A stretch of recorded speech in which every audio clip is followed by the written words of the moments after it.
good time zone, and a happy birthday to all of those around the world.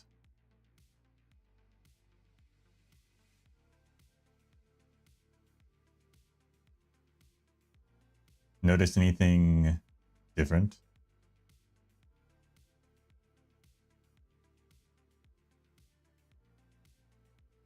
No, it's not the handsome mug.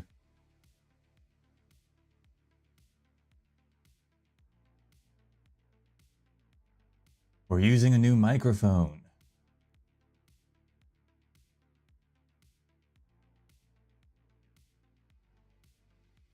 I'm still experimenting with the settings, but I think it's at a point, well, I got it to a point that I think is acceptable to stream with for now.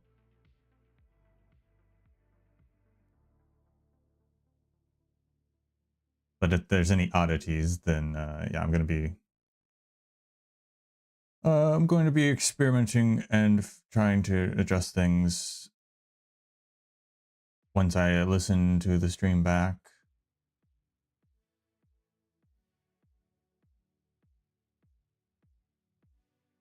Let me know if you notice anything.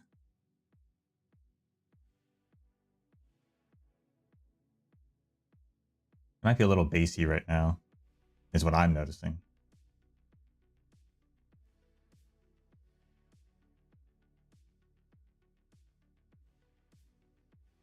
But the biggest change is that it is a studio broadcast, whatever you want to call it, microphone that it's a lapel mic.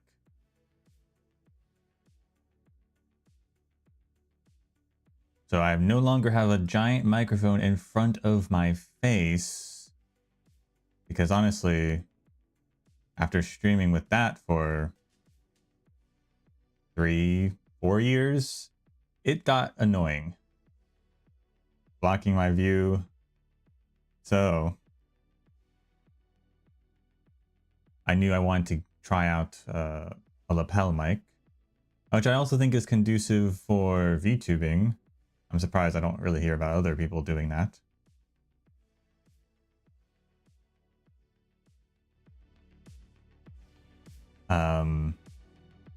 And it's also useful for other projects, both on stream, like our upcoming Terra Journey stream. I can actually read stuff physically. And for things like my visual novel, if I need to go out and record fully, which I probably will at some point.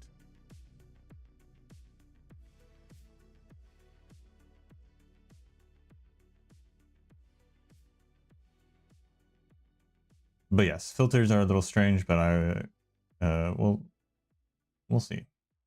I think it's an okay spot right now.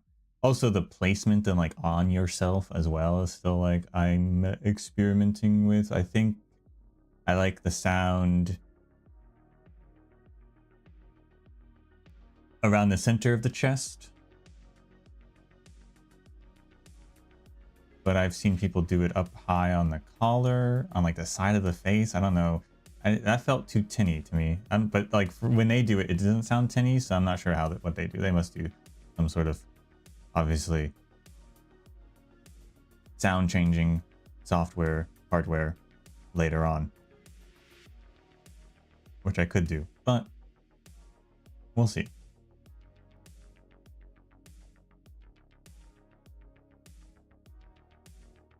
It's certainly louder, that's for sure. I have to turn it down.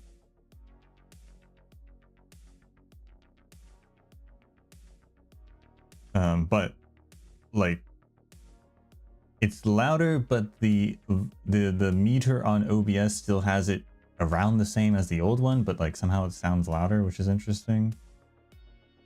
Hopefully it's not too loud. I'm monitoring it. I'm seeing it. I think it's good. Sound, I might have to adjust the sound of other programs to compensate as well. We'll see. It's a work in progress. And I'm not an audio engineer. It confuses me a lot.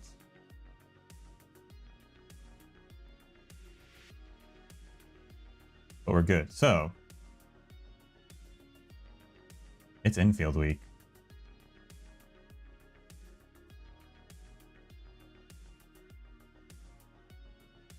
The schedule is up.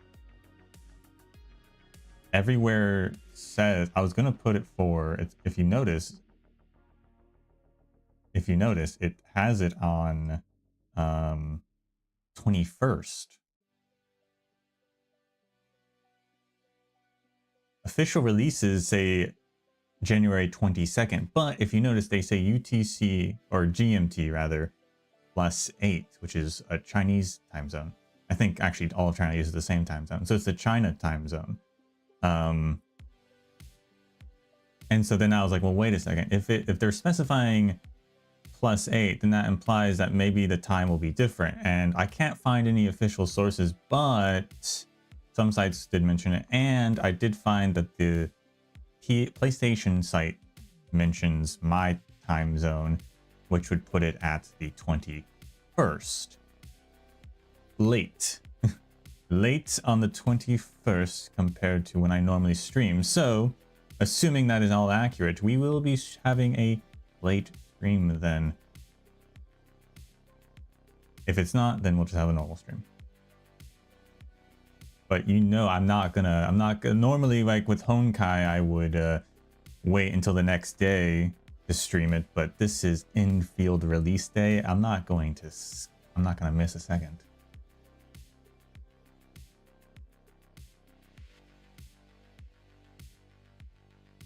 So that's the tentative plan there.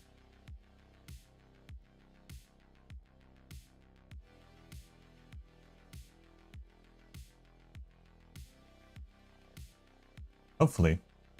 I'd rather not have to change it, but I might. Well, we won't know until they say something.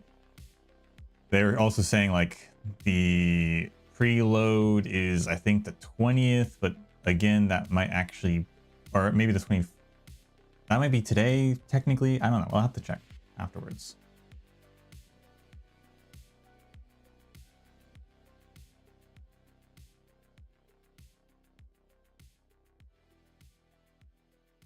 In other news, time for your Uma Musume update. Started season 2 with the gang.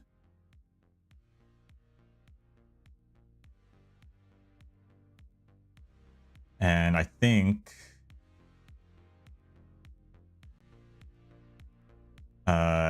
Tokai Teo is, of the main characters, Tokai Teo might be my favorite now. Season 2's got higher stakes, higher drama, that's for sure.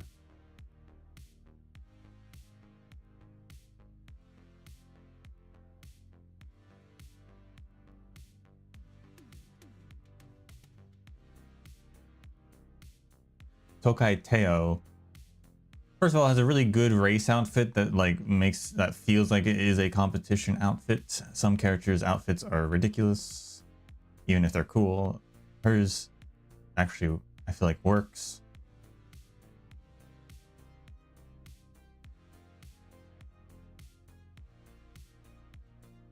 Of the main cast, probably my favorite.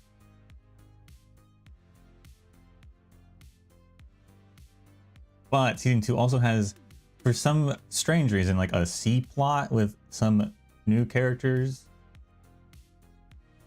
Specifically, Majiro Palmer, whom I really like. The C plot is a fun.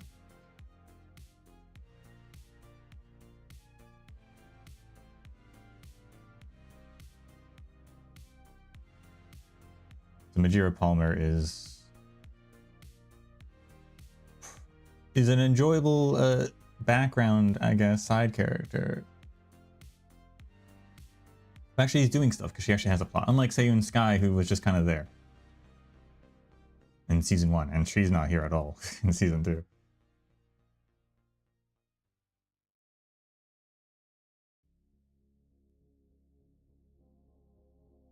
We also have a new team with Team Canopus with some new characters like Ikuno Dictus, whom I do like the design of. Be sleek. And also Matekane Tannhauser.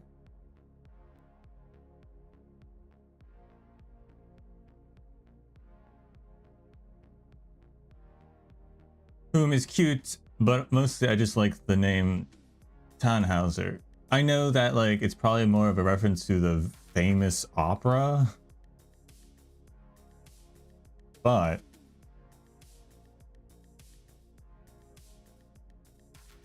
for me, Tannhauser always a reference to Blade Runner and the famous speech at the end of the movie, which I reference all the time. I don't know if any of you ever have ever realized that's what I'm referencing a lot, but I reference that a lot.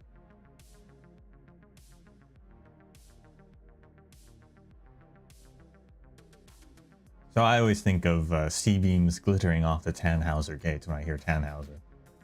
But I doubt that's what she's named after. I could be surprised. I would be surprised.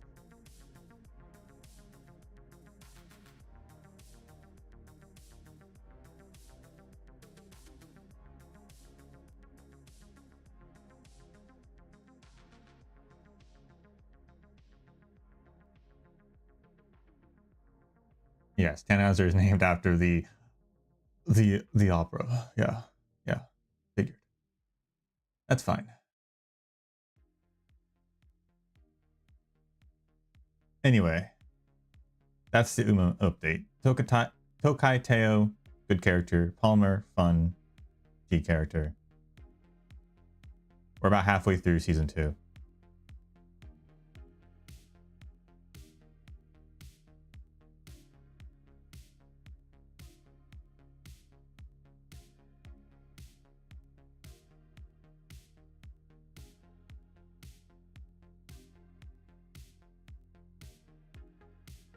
And now, let's launch the game.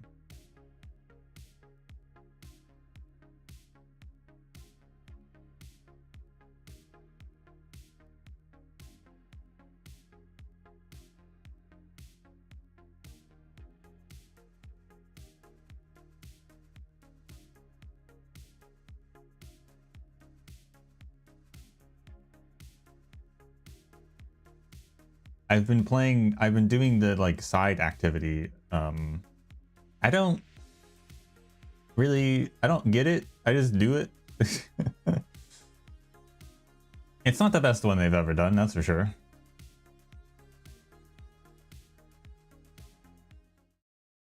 Quabam.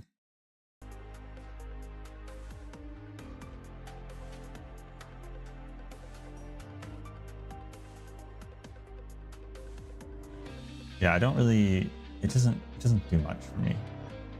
You just click the buttons to get the 2 things high up, and then you quit, and then you get a point.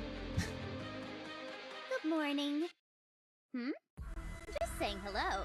What were you expecting? Rare? I think last summer event, Venture Cannot Wait for the Sun. I think their activity was the best one. Certainly better than this one. Challenging at times for sure, but like interesting. Actually a game.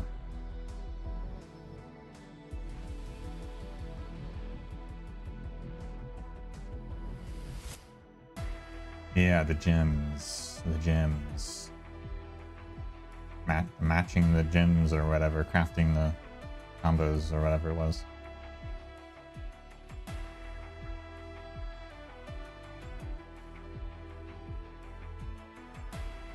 Well, I got the chips for Hoshi, and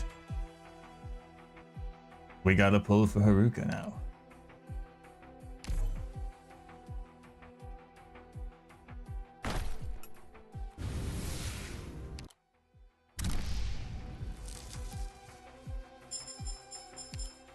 Do a couple pulls for Haruka.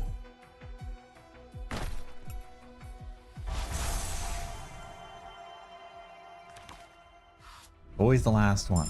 I'm Melantha. You're the doctor of Rhodes Island? I've heard so much about you. Show me your brightest smile, my esteemed. Howdy, Doctor. Name's Beanstalk. Starting the day, I'm Vanilla, trainee operator. Show me your brightest smile, my esteemed cousin. Caster Stewart reporting in. Nice to meet you, Doctor. I'm Lena. The name's Rose. Nice to meet you. It's Lena.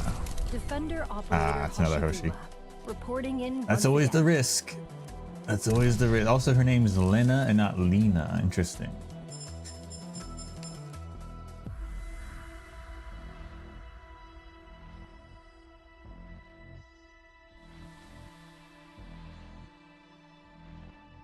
Always a risk getting the second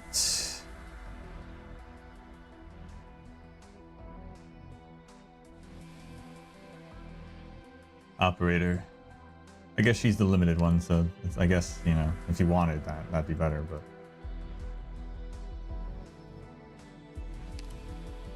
try a few more, maybe we'll get lucky.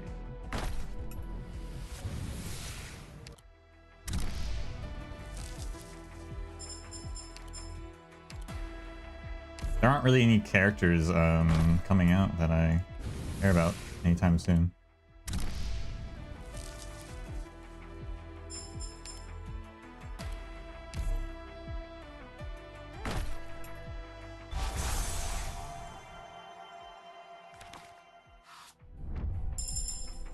Yeah, there's that crossover, which, I mean, I'll pull for because it's like sure, but I don't know anything about. Idol Masters? Is it Idol Masters or Cinderella or whatever it is? Defender Oh, another operator Hoshi, Hoshiguma. yikes. Reporting in once again. A third Hoshi. Ouch.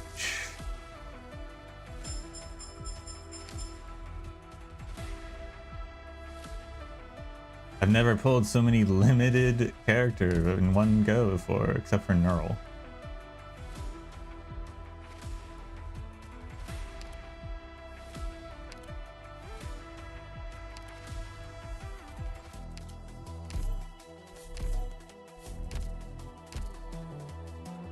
I did get this guy though.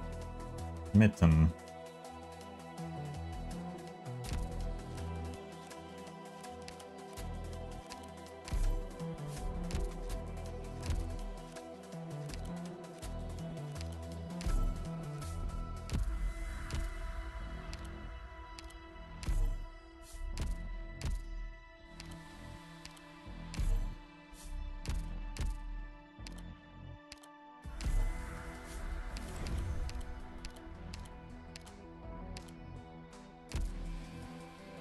Already maxed her out somehow. Well, upgrade Hoshi. I clicked on guard. I keep thinking she's a guard. She's not a guard.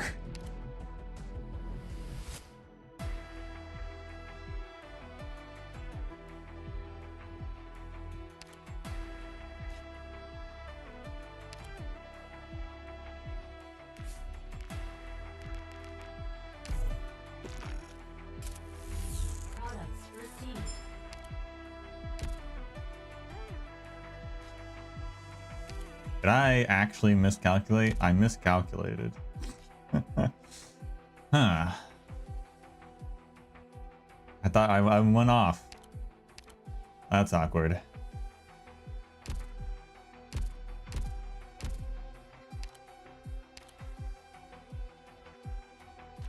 I don't suppose I can pull for one. Either one we get works out.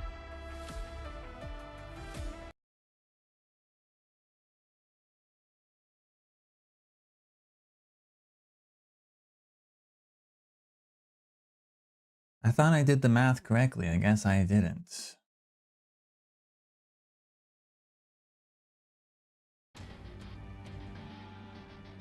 What will it feel like when their arms penetrate this body?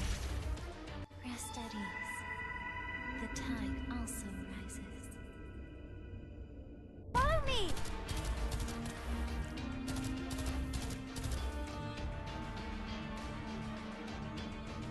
prepared a gift for you. Like it? My toxins will slowly burn your life away.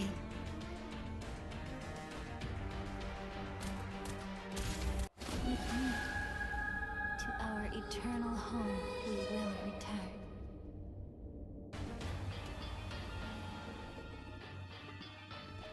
There's no other Don't leave bloodstains.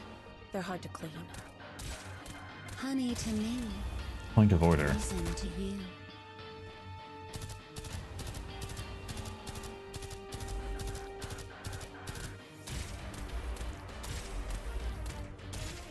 Honey to me, poison to you. Now, I'm pretty sure I have enough chips for E2 as well.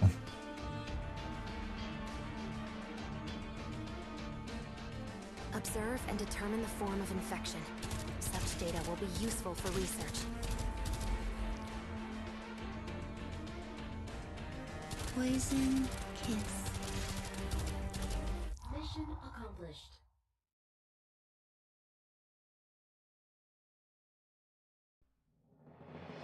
Will you treat me the same way? Is this also the ending you designed for me? If that is what you wished for, I will not deny it.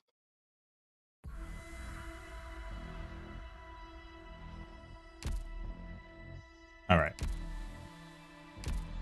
Good morning. Just saying hello. What were you expecting? Rare? Build that. I can't math, apparently.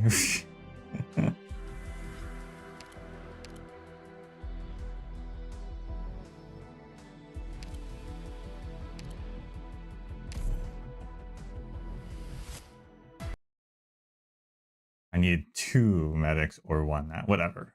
I'll do it again.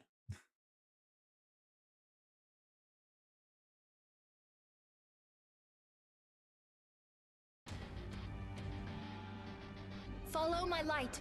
Watch out for the tides and mist. Honey to me, rest at ease. The tide also rises. Follow me!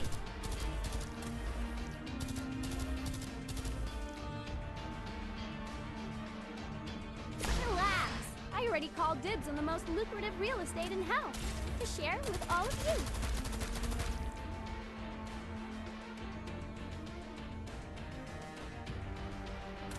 Poison, the sky and the land, both a draft to remain.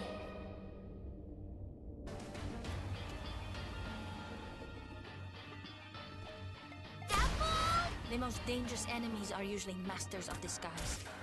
Honey to me, I should get buy chips poison sometimes. to you. I guess you can, technically.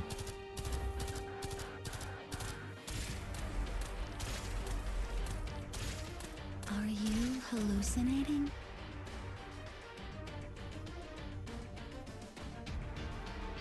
They just don't tell you that. I think the CC might have some still.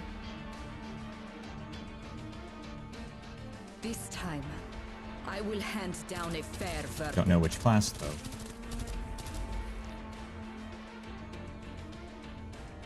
My toxins will slowly burn your life away. Accomplished.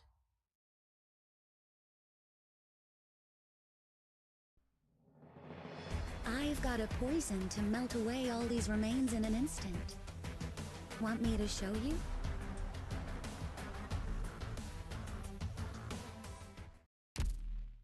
All right. No more delaying. Just saying hello. What were you expecting? Rare? I do keep cooking. Still. Guard.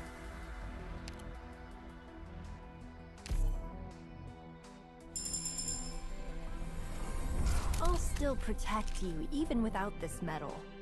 That said, it's an honor getting a commendation from you. Thank you very much.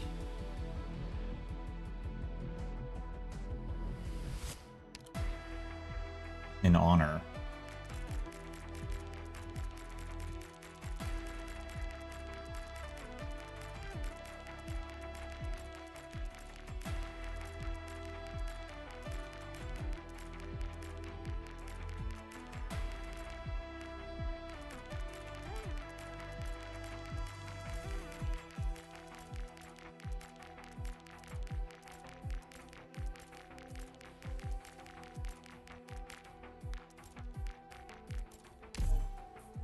best I learn from you how to command others.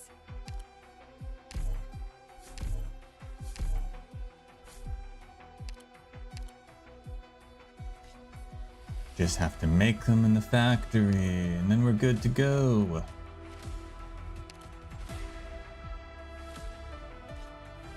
Just have to convert them in the store, and then we're good to go.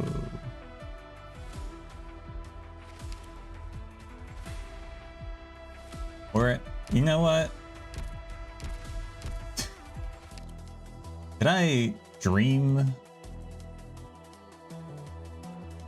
about it, and did I just not actually ever do it? Corridors in Rhodes Island are so wide.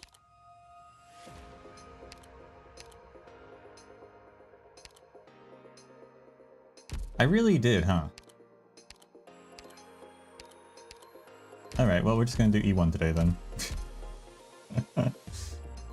I swear I had all the chips.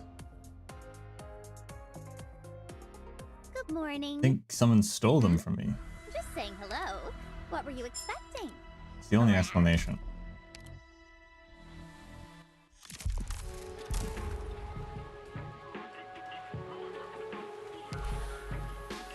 Anyway, last time on Auto.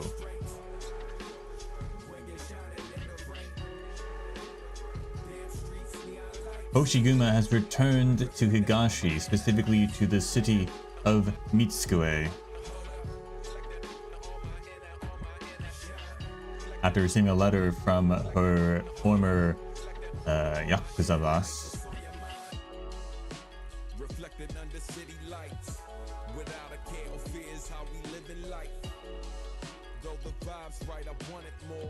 only for her to realize, or learn rather, that the letter wasn't actually from her boss, it was from another member of the gang whom has pretty much taken control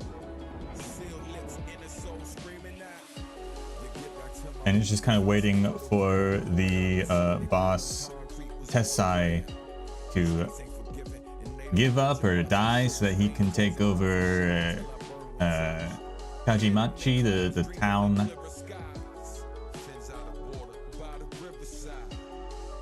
that the boss lives in, and like redevelop it.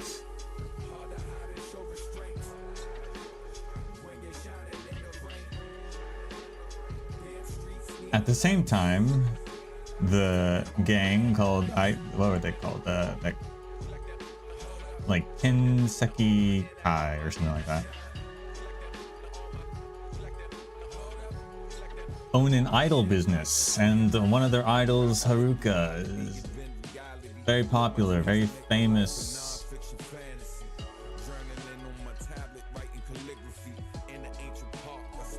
Who recently finished filming a movie about the legend of the vicious Oni, whom is actually a legend based after Hoshiguma.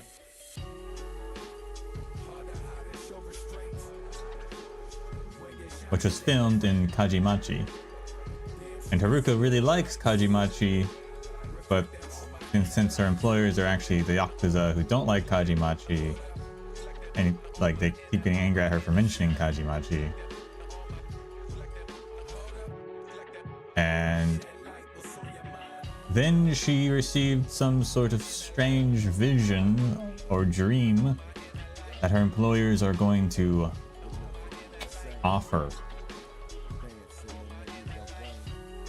Disappear her, give her oripathy, get her out.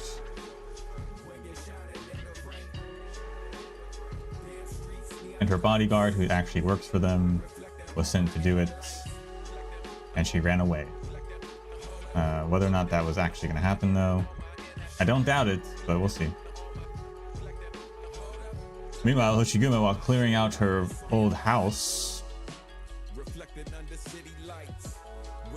a unicycle driven by some ghost appears and drives off, and she's chasing after it.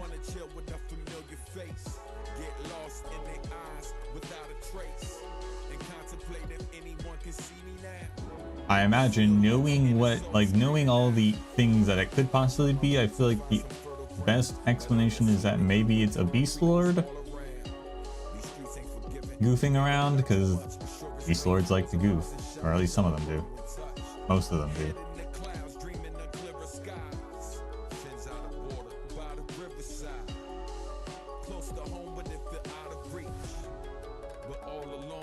But I don't know.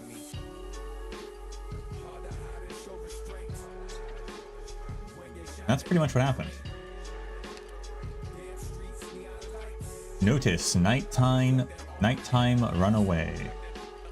Rumble starts to move itself in a noisy street, revealing a black hole in the sidewalk, waiting for the fugitive to leap in.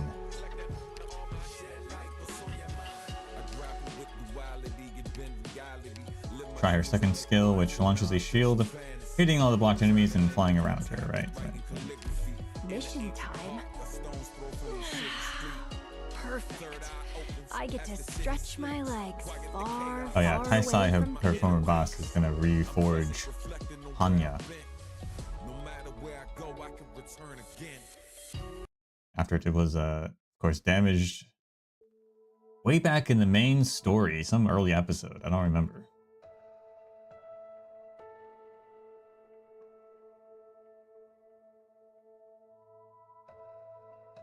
Kami.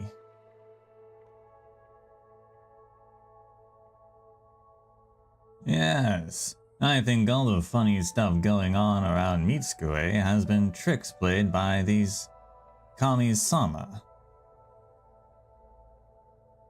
And I'm looking for the one of the many out there.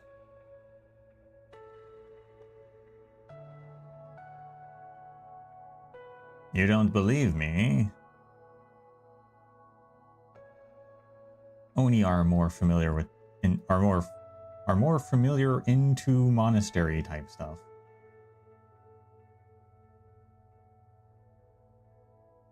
Should probably say with.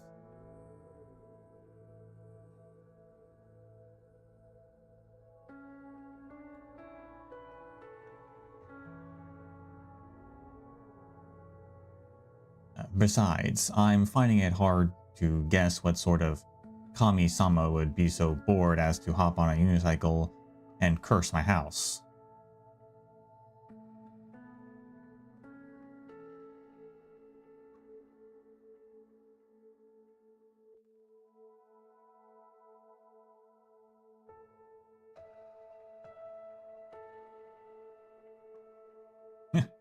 Sounds like most other Oni I know.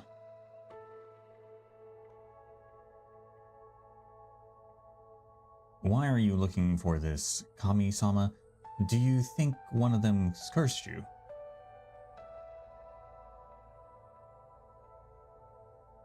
The opposite, actually. Did me a solid once.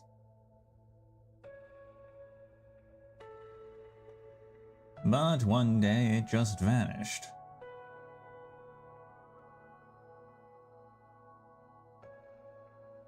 Could it be the Wan Yudo? Maybe. Can't say for sure. After all, I can't tell what the unicycling Kami-sama looks like. So, mind doing me a favor? If you see the Wan Yudo, or are even lucky enough to see its actual form, help me check if it looks like this. Moriuchi pulls out a ring of keys from his pocket with a tiny keychain attached.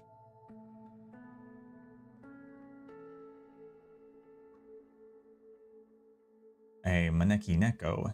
Isn't that the mascot Higashini's felines created based on feline beast stewards? The Kami-sama I met practically looks the same, apart from the size difference. Interesting. So, Maneki Nekos are beast stewards in this world from some feline, which are the minions, of course, of the beast lords, like all these little black sheep. So the Kami are considered Beast. So they worship beast lords in Higashi. Is that it then?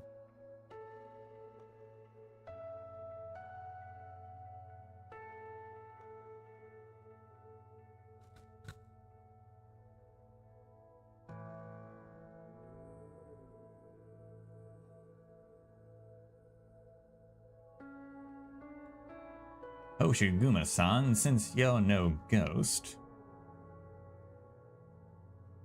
then I wager you're after the one you do to figure out what's up with your house, huh?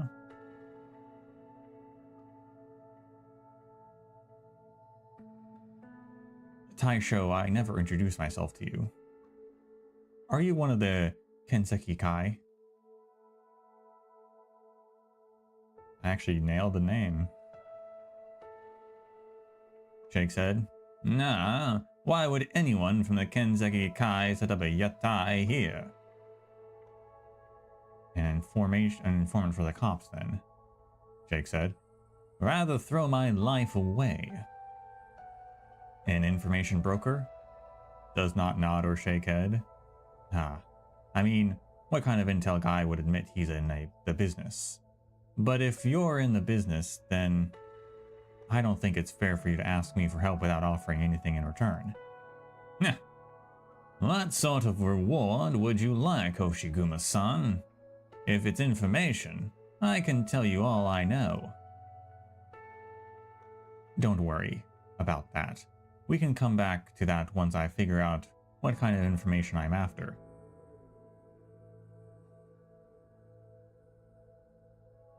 Anything that would cost you your life if you talked about it, best to let me know beforehand. Last minute confessions won't get you any help from me. No, if you really manage to find me a useful clue or two, nothing's off the table. Deal? Deal. Alright, so where should I look for that one you do? A shrine? Don't forget, the city under us isn't called Nan and Anzai Mitsukueo Yashiro for nothing.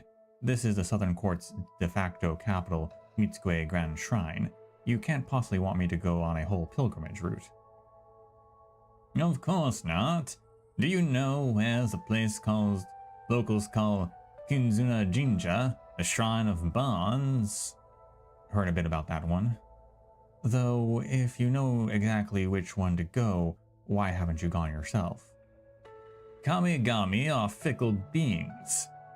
They'll willingly appear before some, but won't grace others no matter what.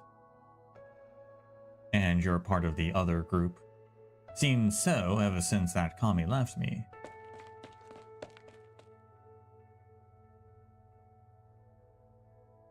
Taisho, help me. My scooter's all busted up. Help me fix it before the guys chasing me catch up. Why are you here? Still think I'm a ghost, huh? Wait, so you're not? Momoka, what's with the panic? I'm being chased. I rode my scooter here and shook them off, but it broke down. Could you get it running again? Who's after you? It's Mio-san. Mio? Then you best go be good and follow her home. Overstep your calorie count again. No, she wants to get rid of me. My TV suddenly freaked out and started broadcasting scary stuff. She was talking to Mifune-san. They said death or horopathy. Tasukete.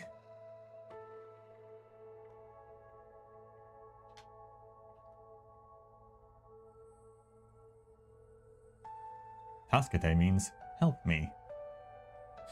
Momoka starts to babble incoherently. Moriuchi has no time to react before Hoshiguma walks over to the scooter. Death. Horopathy. Momoka-san. What? Did you offend them somehow? All I did was post one message. I wasn't planning anything or scheming with Tessai, nah. Scheming with Tessai? Let's see if this ride's fixable. Why don't you go after the one you do first?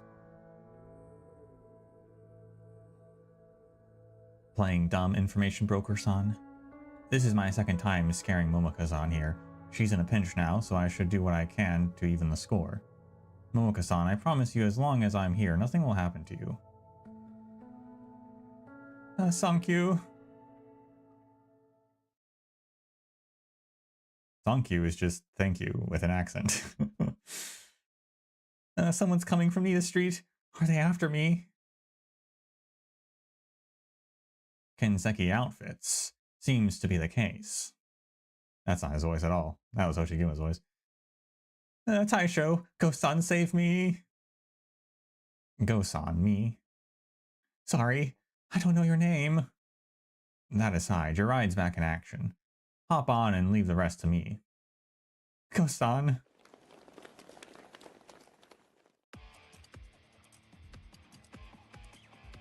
Fierce Yakuza. Oh, so here you are, Momochi. Be a good girl and come on home with us, yeah? Play nice and we won't hurt you.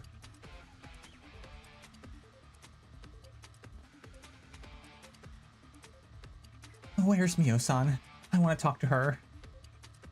What you trying to do, huh? Negotiate with us? For real, just be good and come back with us, then we'll forget everything that happened today.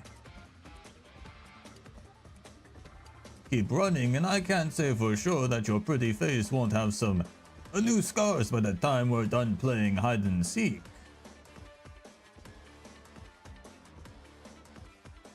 Better worry about yourselves first. And just who do you think you are? Go, Momoka, I'll handle them. I can't leave you here all by yourself. Then keep the back seat empty for me. Indecipherable tongue click. Indecipherable tongue click. I don't care who you are, or the buff or bluff you're trying to pull, Usaro. Start the engine.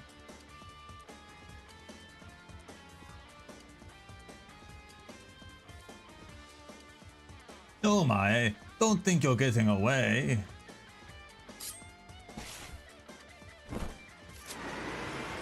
Usaro means beat it.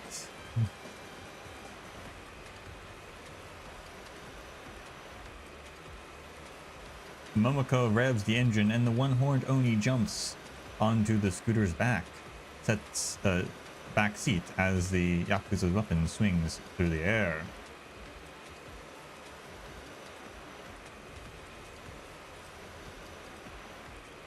Jigsaw, fire, fire, fill that pesky Oni and her ride with holes.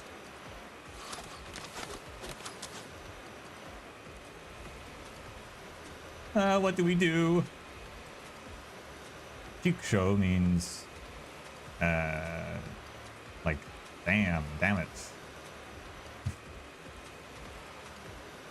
Keep riding as fast as you can. Leave everything else to me. Momoka is unable to take in her words. She is already hyperventilating before, and her fear turns into a sobbing mess.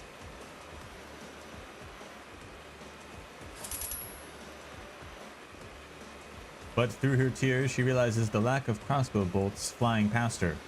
She hears only the sound of metal crashing into metal behind her, and the dull thump of bodies hitting something. She does not know what's going on behind her and can't let go of her worries, so she can only cry as she turns her head around. Bolts, daggers, and desperate punks all slamming into Go-san's shield. The shield stands only half a person's height, but in the single-horned Oni's hands it is practically a wall behind her scooter. I'm gonna turn. Don't worry about me. You've ridden this fast before?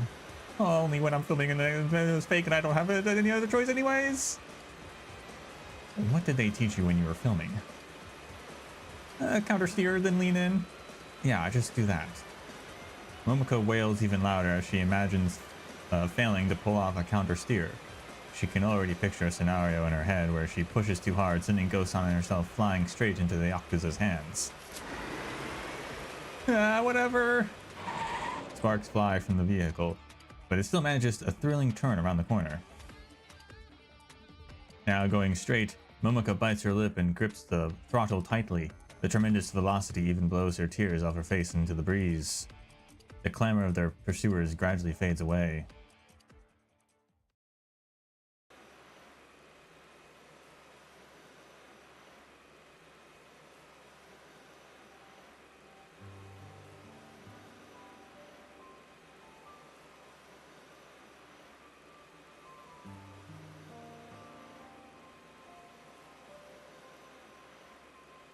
Where are you going?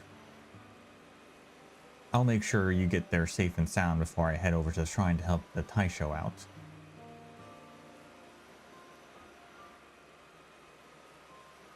Did Moriuchi-san ask you to do something? The trace at Kaidan I saw with my own eyes.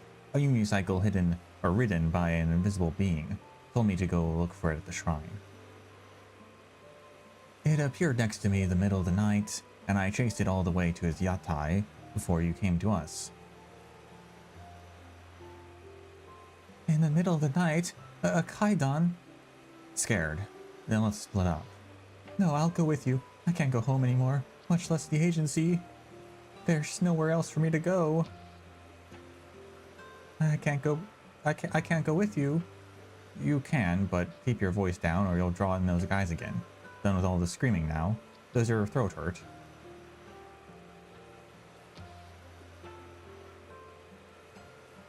Not at all. I've had vocal training, you know. Even when I'm not on stage, I do as I'm taught to prevent damage to my vocal cords. Is that so?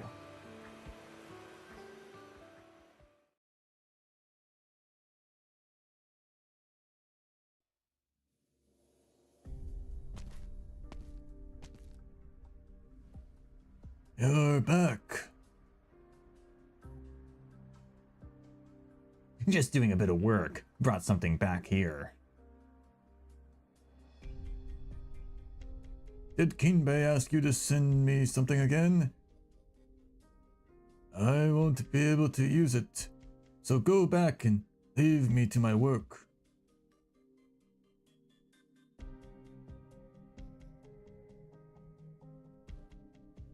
Toshiguma's shield Hanya, right?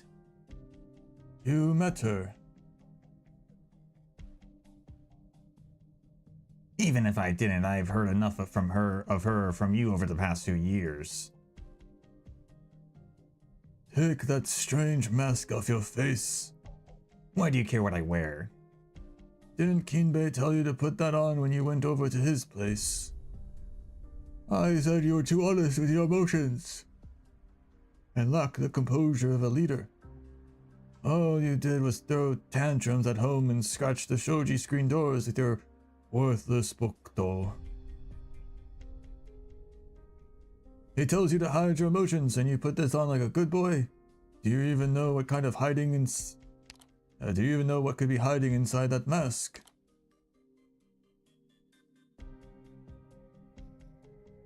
I don't care if it's rigged with bombs and blows up my face one day. It's none of your business. Oh my. Leave.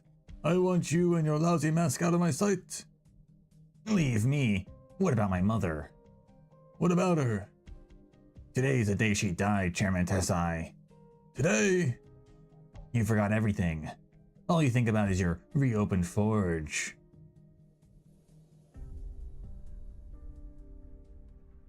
That's no excuse for you to hang around with that Viper Kinbei. Viper? And how did Ka-san die again? What did he do when she died? What did you do if he's a Viper? What does that make you? Shut up! What are Ka-san and I to your Kinsaki Kai? Forget it. There's nothing for us to discuss.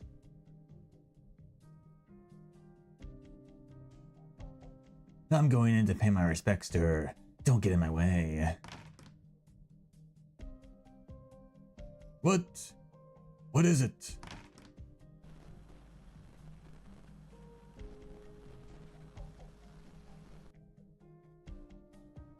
Mifune-san showing up on TV after all these years.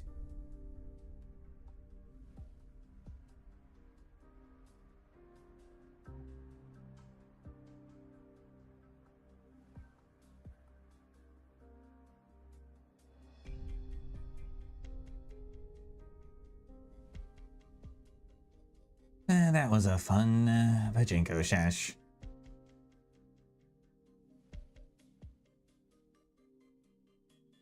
Tomorrow I gotta run over to the shrine, so today, up to the stairs to my room and it's time to catch some Z's. I lost 7,500 mon today. That means for the rest of the month I still have, barely enough to get by. Alright, well, I should have asked old man Tessai for my pay for looking after the parlor. As long as I don't think about how much I've lost, pachinko is always a fun time.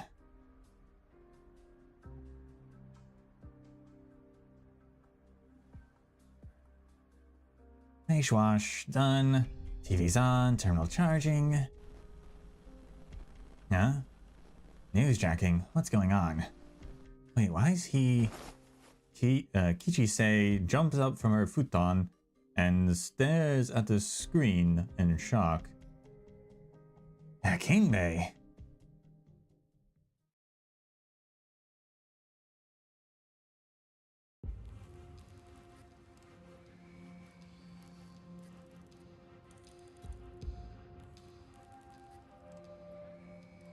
Logs, cache, hardware traces. All traces clean.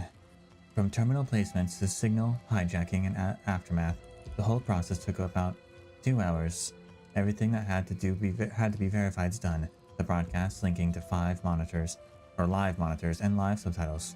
All okay. There were minor glitches from signal fluctuations, but there weren't anything unmanageable. A little workaround here and there, and it should be all good to go next time. Konpeki. Konpeki means perfect. So it wasn't supernatural, it was actually a signal broadcast. Or hijack. I'm so tired, I want to sleep. Locking in for 2 hours straight is my limit. I'm so sleepy. No, I can't sleep here. Even a Kinseki channel employee taking a nap in here would be pretty suspicious.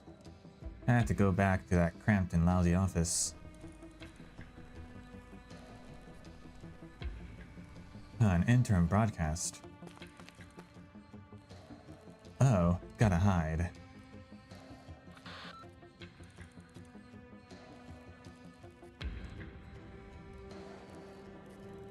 Yes, I'm here. Let me test the machine. What? No, I'm the only one in here. Right, yes. All set in place. The broadcast can start at any time.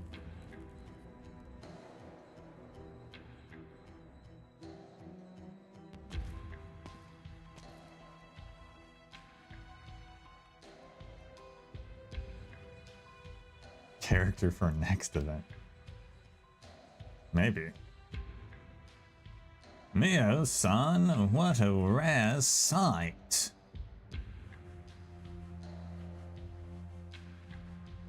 I recommend chikua, but the burden beast tendons and foul beast eggs are must-tries too. If you fancy something lighter, may I suggest daikon or konbu nuts? Don't play dumb, Moriuchi. Where's Momoko and the Ao-Oni? How would I know? Just give me a number. The Kinseki Kai can afford it. I only sell Odin here. How could I possibly know where my customers go after filling their bellies? An appropriate pushback is understandable, but an excessive defiance means refusal to cooperate. No, I would never. I don't get it, Zal. She's just a showgirl at your mercy without any kin in the city. Where could she possibly run off to? What harm could she do to your Kinseki Kai?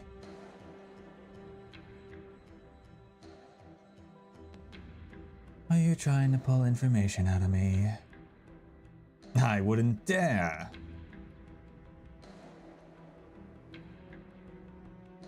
Mio-san, I'm sure you've known her for a long time, even longer than I've known her.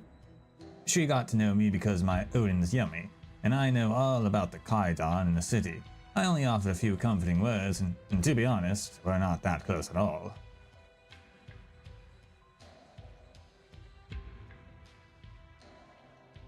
But I can tell she's just a lost little lass being pushed around with no bad intentions. I'm sure you've spent way more time with her, so what say you? I see you're insisting on your silence. Come on, let's not put it that way. How about helping me leave a good review for this spot? Something about this place being a rare gem and a great bang for your buck. Why not have some Odin to appease your hunger and mood?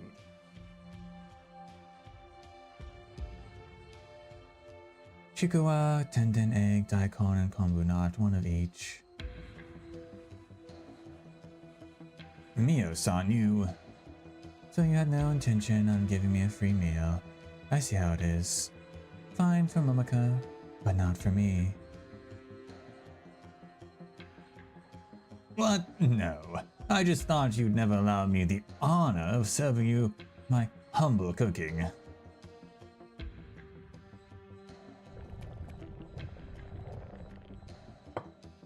Here you go. Itadakimasu. She claps her hands and dips her head before her meal, then takes the chikuwa from the paper cup for a nibble. It's hot. The noise echoing down Mita Street suddenly dips in volume. Pedestrians fall silent at the exact same moment, like foul beasts on a single tree, suddenly stopping their chirping. But the silence only lasts a few seconds before a uniform voice booms from every television screen on the street.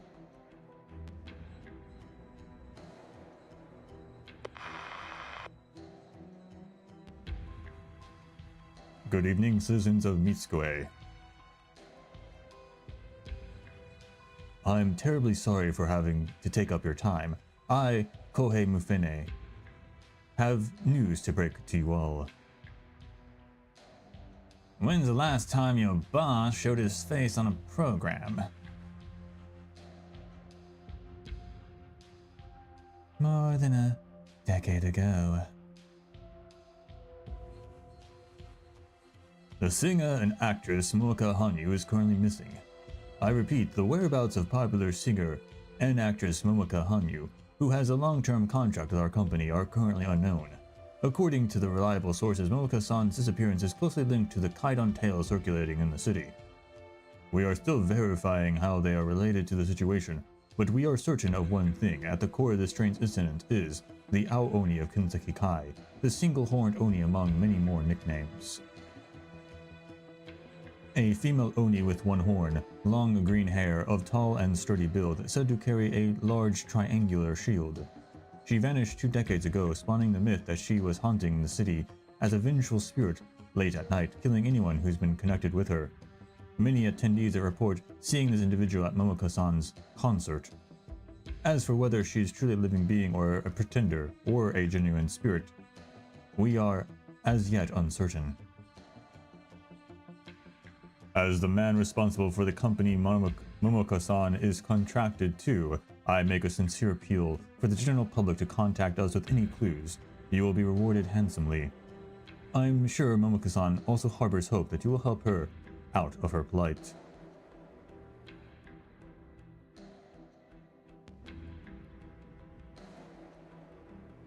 Unless that's the hijacking that the mysterious person was talking about and not what Momoka saw.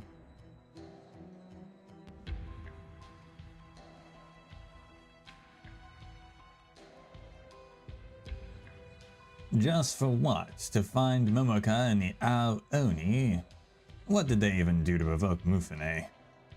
None of your business. I don't get it, Mio-san. Is this last really worth your boss getting all so worked up? They've got Mufune is casting such a wide net over the city, woven of every pair of guys glued to the TV. Moriuchi sees a flash of something. A tanto. In the same instant, he lacked any time to respond. The short blade stabs into the wooden Odin table. If you choose to be silent, then it's best you stay silent. Not even a word. Remember this well. It would be very sad to see our Odin disappear from this city.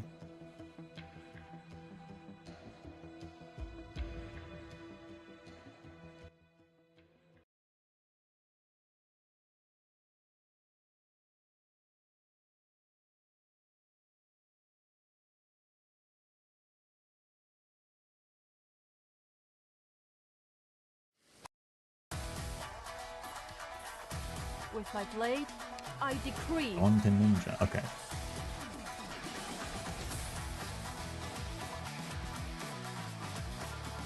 Before that, though.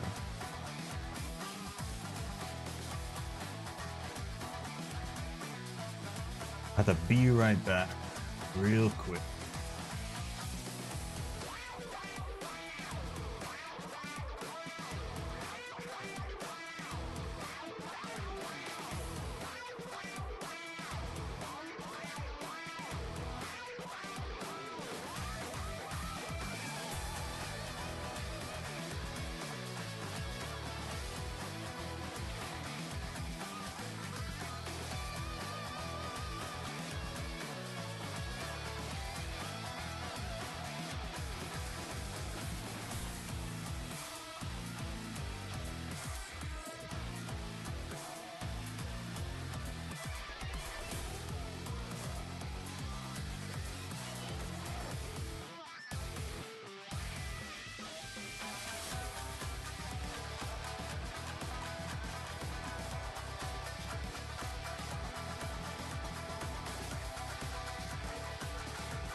All right, we're back.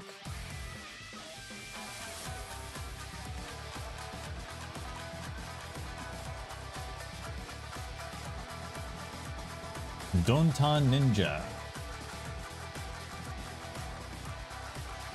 Attack deals arts damage when on the battlefield, has invisibility, and disguises as a pole. Loses invisibility when becoming hostile. All right.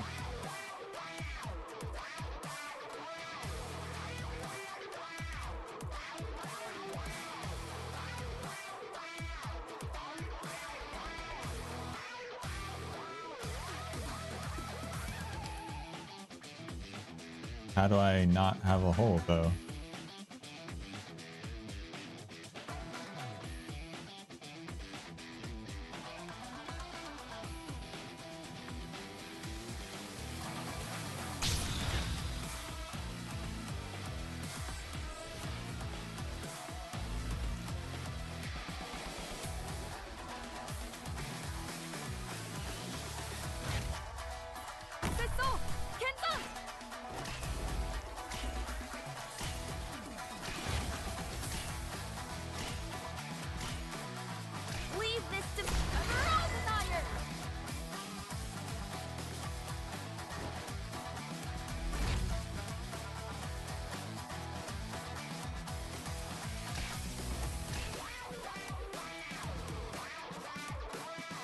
Where's the most dangerous spot? Send me there. Okay, yeah, so it doesn't count. You have to be on the lucky suit. Decided what to carve on your graves yet? Leave this. Oh, wait, that's an auto skill? That's an auto skill. Oh.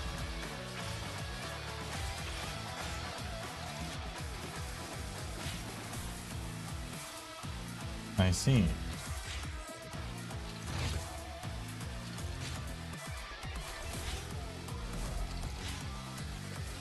Not scared. You've got guts, but that might be all People are you've going got. M9. That's crazy.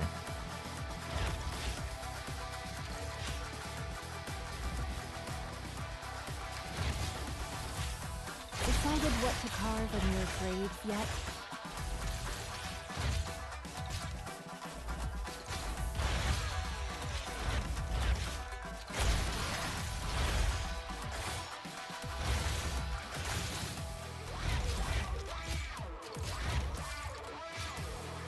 Real estate question. This one. Not scared. Apple pie with yourself.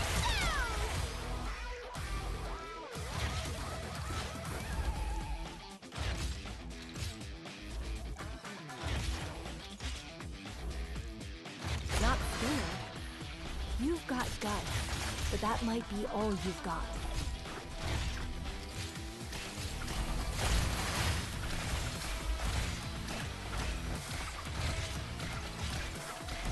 Leave Oh, no. this to me. Oh.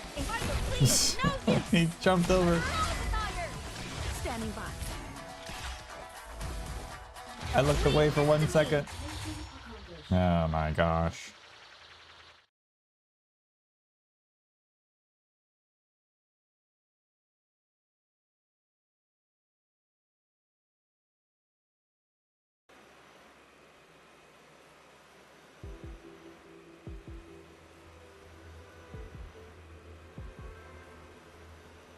What was that broadcast about?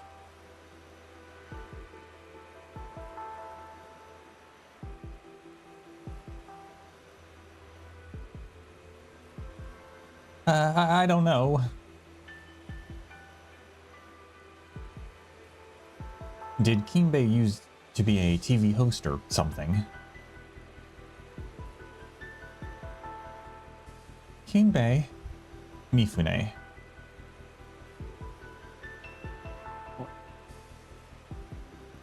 When I was little, I think I remember something like that. I heard Mifune used to helm every program on the Kinseki channel in the early days. News, variety shows, and sometimes he'd make a guest appearance on the Weather Channel too.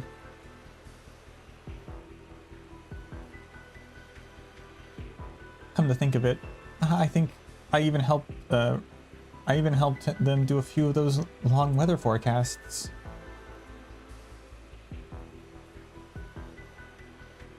Later on the Kinseki channel, when the Kinseki channel expanded, he only did the breaking news, and as the time went on, eventually disappeared off camera.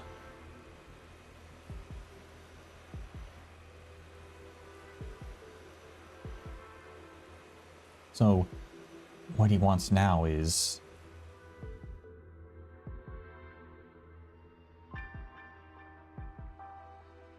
Yo, that bike over there, the Aoni. She's really with Momoka. So, should we stop them? You got a death wish? Call the news. Not the cops, call the news.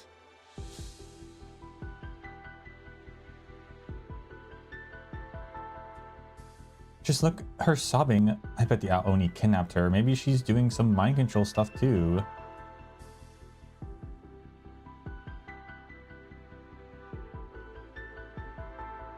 You call the news station. I'll get the cops. Didn't the cops issue a bunch of notices saying we shouldn't treat them like spiritual affairs people and not to bother them for Kaidan stuff? Oh yeah.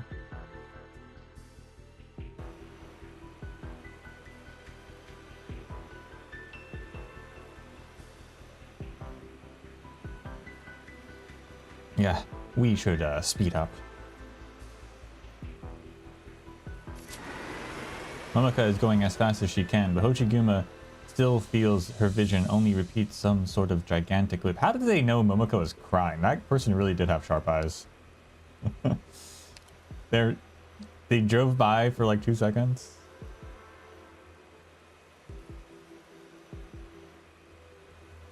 Neon lights, pedestrians, skyscrapers, road crossings. Neon lights, pedestrians, skyscrapers, road crossings. After some time, the loop finally breaks and old neighborhoods like Kajimachi begin to show up in her view as the number of buildings grows sparse. They eventually give way to large patches of wilderness bearing traces of construction work and outright abandoned plates.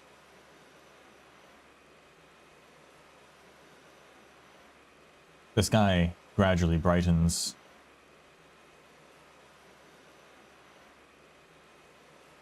Hoshiguma-san, the place is right up ahead. Alright.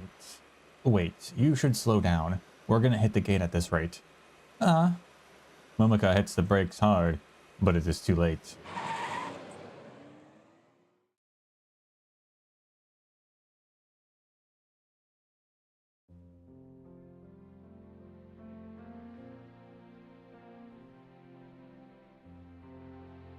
The scooter zooms into the shrine, only stopping right in the middle of the garden. Thanks to Momoko's excellent balance, the two are spared from being thrown off the vehicle.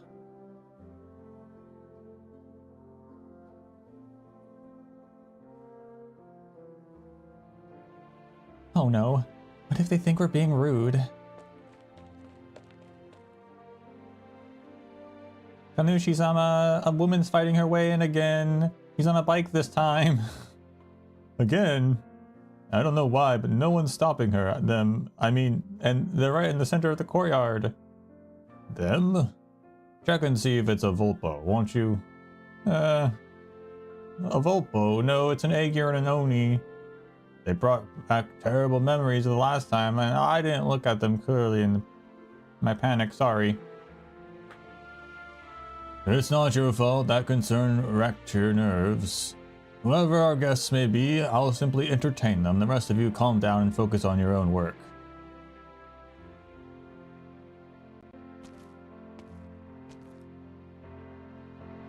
I'm sorry. I didn't mean to do this. I was just so nervous I forgot to use the brake. I was wondering who it was. Are you not Momoko-san? Oh, Kanushi-sama. You know each other? Momoko-san used to be a regular visitor here. She last came 5 years ago, and I thought perhaps her wishes came true and that she was now living a happy life. No, not really. I just got so busy that I no longer had time to visit. No need to be sad. This is the Kinzuna Jinja after all. You found success in your career, so I'm sure you've formed lots of ties and connections with others. Cries. May I know how to call Momoko's friend here? I'm Hoshiguma, looking for someone. Whom, may I ask? The shrine is quite bereft of clergy. No, I'm not looking for a priest. I came here to find a kami-sama for somebody. Specifically, I'm looking for a unicycle with an invisible rider. I guess people in Mitsue call it Wanyudo. Is it really a kami? If they were looking to establish some sort of connection or looking for a blessing, I'm afraid they should have come here themselves. Prayers made on someone else's behalf will not work. He has really piercing green eyes. He just wants to meet the kami. He didn't seem to care much about the forming ties or getting blessed type of thing. Moriyuchi-kun is truly a stubborn one. No, I should praise him for his tenacity. You know him. He's the one who insisted on meeting a specific kami with no want of blessing. We've become quite well acquainted over the years. So this means you can help him find the kami, right?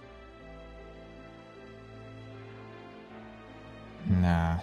Moriuchi asking us to do it for him means the priest failed.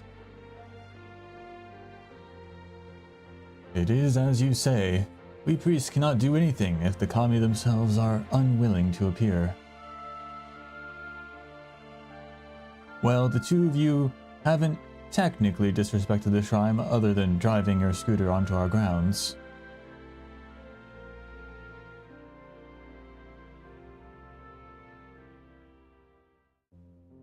Well, what should we do? Do I have to apologize to the kami-sama?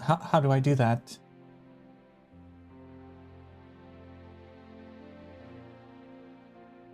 Let me think. To appease the kami's anger, please go over to the Omamori stall there and buy a full set. What? Then go to the 100-mon Omikuji and draw fortunes until you get one each of Suikichi, Chukichi, Daikichi. It's alright if you draw any of the others, unless you get Daikyo, then you'll have to start over. Finally. I'm just joking. The kami would never punish someone for over a scooter. Oh, I pray the two of you will obtain what you truly desire here. Now, plenty of divine work awaits me, so I shall take my leave. Phew, I was worried I wouldn't have enough mon for all that.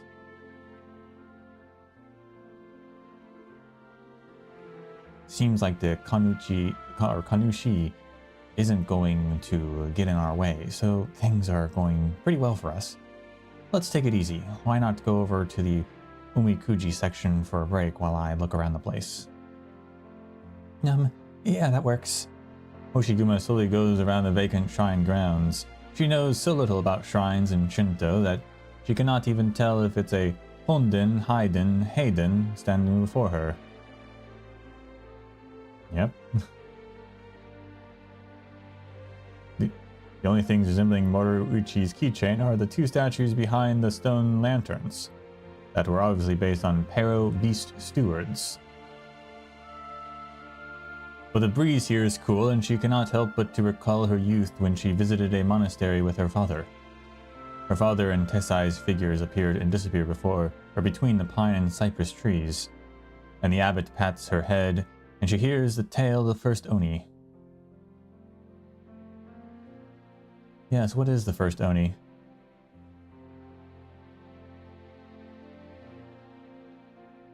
That Oni's name seems to be Quilon. Quilon? Interesting.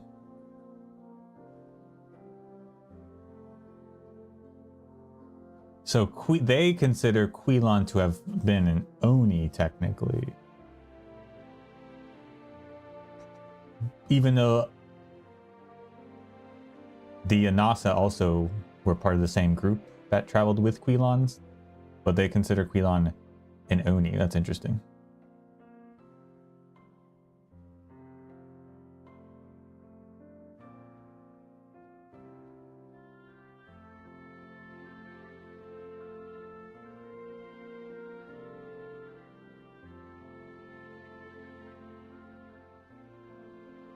Hoshiguma-san, Hoshiguma-san.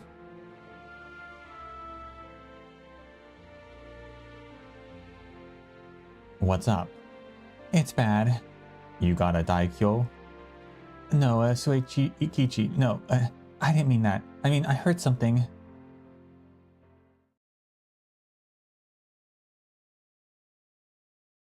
The one you know. I don't know, maybe. But what if it's a ghost? A ghost showing up this early in the morning might be some sort of super scary evil spirits like Onryo. We should trust the Kanushi a little. You think he'd let evil spirits in here? True, but... There's that sound again. Calm down. It's not like I could do that on command, even if I wanted to.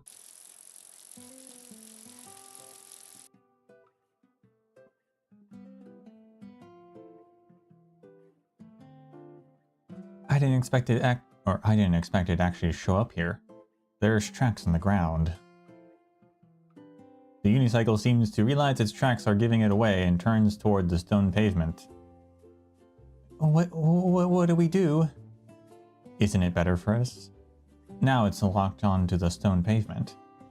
But But how is a kami unable to hide its own tire tracks? What do you mean unable? It spoke. Behind the Beast Steward statue, Momoka, you're closer to it, over there. I don't see it. Where'd it go? No, it circled around to your back. My back?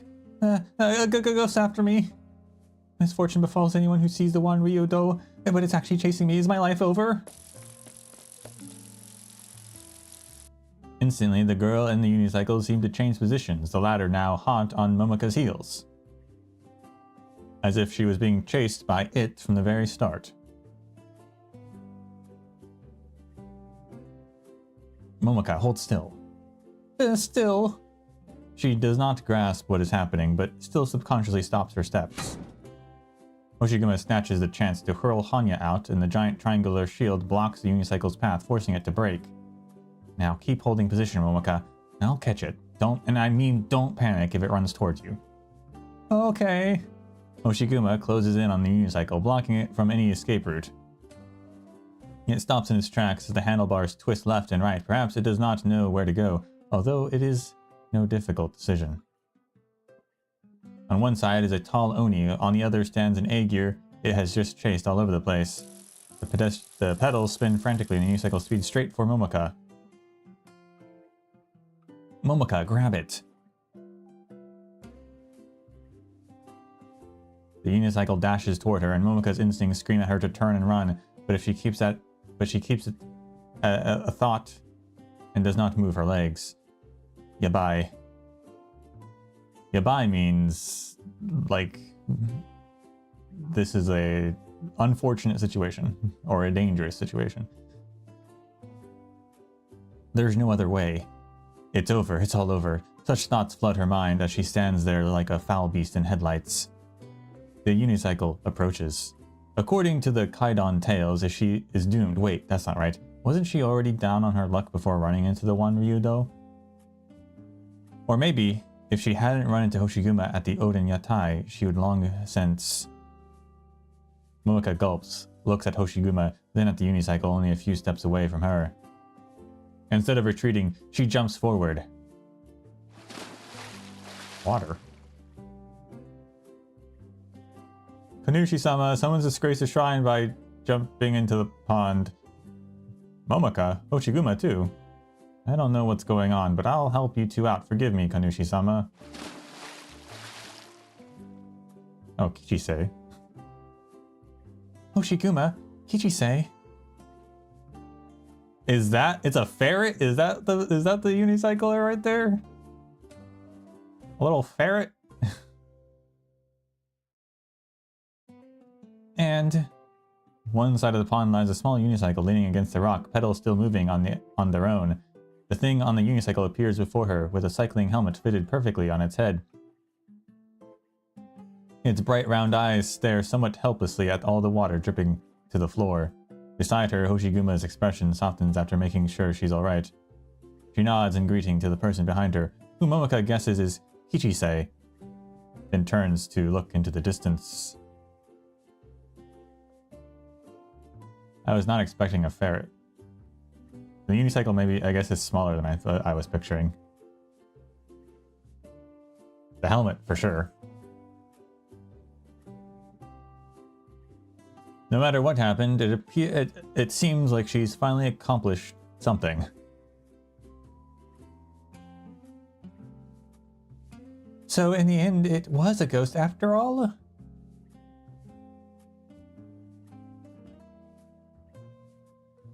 Have you seen a ghost that could be struck by water, girl? Besides, it's just a round hide and seek. Why were you going at it so seriously? Seriously? You looked like your life was on the line when you went into the pond with me. Same goes for Morouchi, too. A kami I may be, but what makes him so sure a random god he finds on the streets is bound to be his Maneko Neko? Momoka, do you want me to lure the priest away, or... No, it's alright. The person we're looking for... No, the kami we were looking for is right here. Relax. I'm already right before your eyes. No more running for me. I'll watch over you, and no one on the shrine grounds will cause you any trouble. Soak in the pond for as long as you like. Momoka carefully places a hand on the kami, and this time it no longer dodges her, although it fidgets to her touch, but seems to at least hold no objection to mortal contact.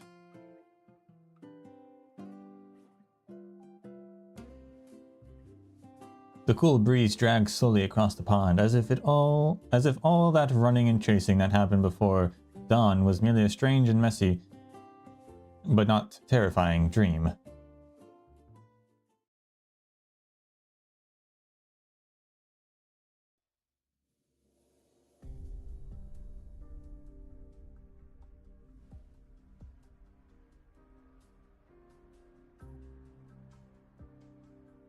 Yeah, I wasn't sure what it was gonna be, but I was not expecting a ferret.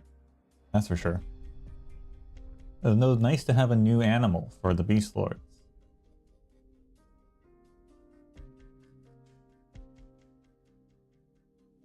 Empty-handed, are you? You couldn't even catch a girl scared out of her wits at the mere mention of a Kaidan?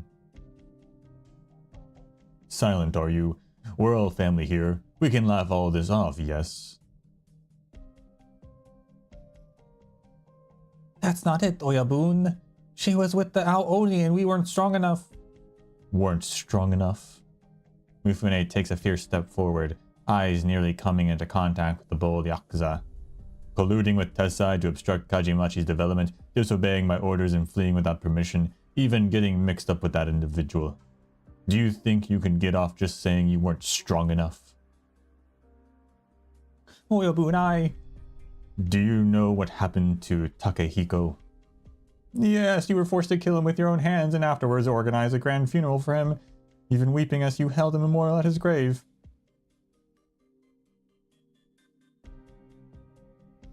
And who truly killed him? Was it me?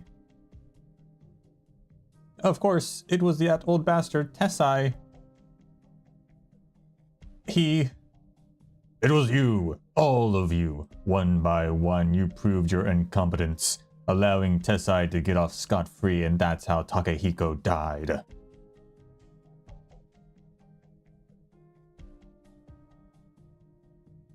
As a Mandragora fan, my name triggers you. I'm sorry to hear that.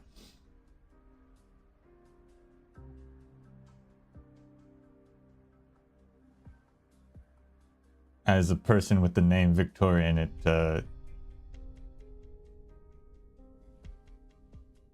it's weird to hear people say Victorian in the game a lot, actually.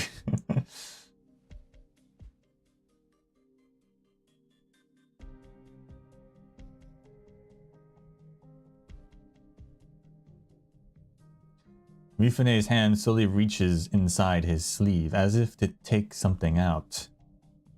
The gangsters dare not move until their Oyabun pulls his fist back out into the open, slowly opening it. Several heavy gold coins fall to the ground. Are those Kolben coins? I found these in a drawer. Pick them up. They're yours now. Arigato, Oyabun. What for? The next time you would tell me you're not strong enough, just cut off your own arm and use these to buy you a state-of-the-art prosthetic. Am I clear? Oyabun. Speak. Our people went northward from Nita Street and located Momoko and Hoshiguma inside the shrine. Do you hear that? The ninja I personally cultivated are more capable than you lot. Learn from them, all of you.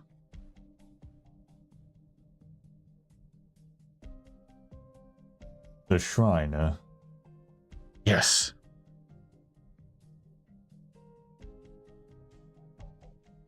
A shrine. Sacred ground, unsullied land. No one will be happy if trouble occurs there.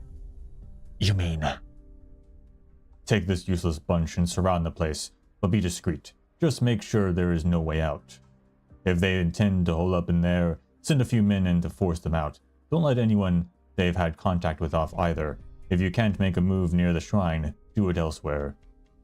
Then the clergy inside. The clergy? We can't touch them yet. Understood.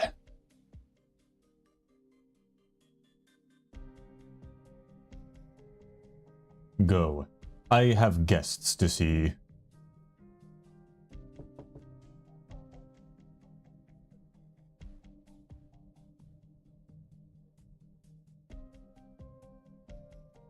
Yeah, I honestly thought he was going to kill those two, but they got off.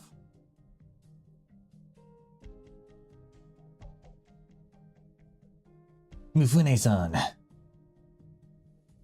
The frost on Mifune's face does not disappear at once, but it slowly melts when he sees Tetsuya, as if something comforted by hope for a new life, as if somewhat comforted by hope for a new life after such much toil and tumult.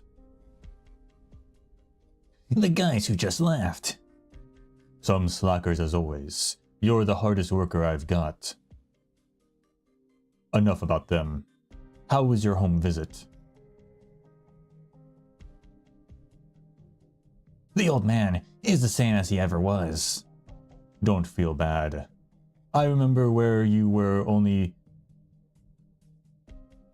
That probably should be when. I remember when you were only this tall, standing in between your parents as they linked hands with you. Who would have ever thought that your father would have no choice but to let go of that which was dearest to him, all for the Kinseki Kai's sake?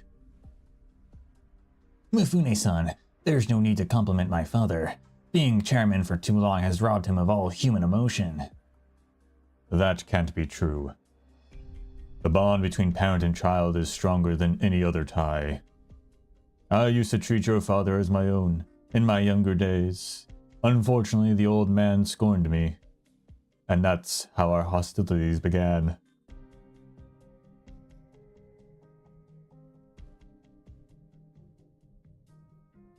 But this Northern Court spy incident may prove to be an opportunity. You mean? Your mother was wrongly accused because of her ambiguous relationship with an individual in the Northern Court. If you catch the spy, your father's attitude will surely improve.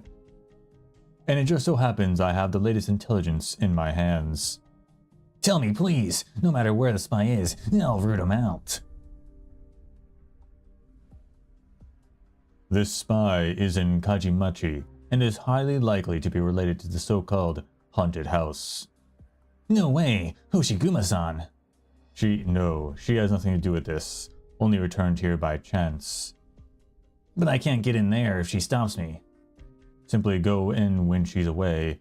Kajimachi is a big town after all, and finding any additional clues will be good. Go!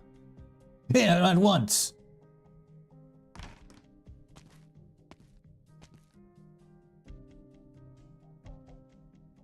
So not Hoshiguma, but related to the house. I thought he was about to tell him to go fight Hoshiguma, and I was like, that's a death sentence. No way that kid can fight Hoshiguma. Mifune's expression changes again when he sees a woman enter the room after Tetsuya leaves.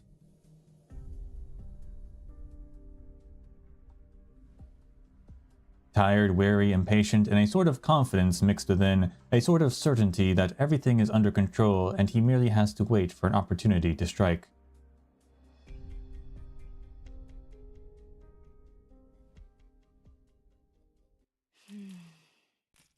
What you need is time to clear your mind.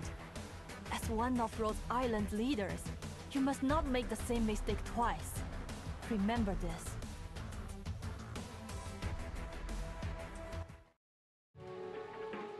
Right, I lost that one, I forgot.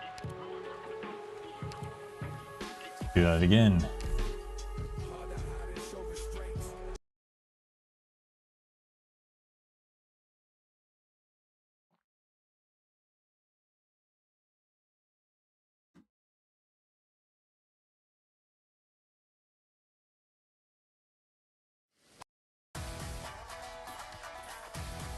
Time to go. I'm not sure what you're supposed to do with these balls if you can't get them, like, they just kind of go here and fall off.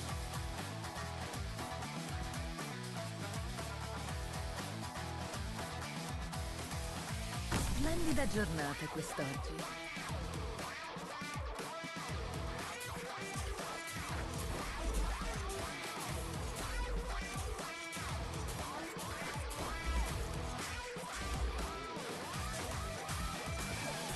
I have to pay attention because I'm not sure which one of those ninjas actually, The road to the afterlife is crowded enough. like, where they spawned, because I turned away for 1 second. And it all fell apart.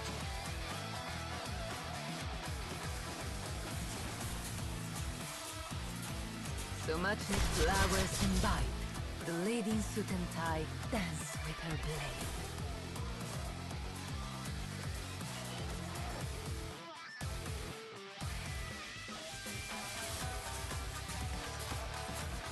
So much why the rush?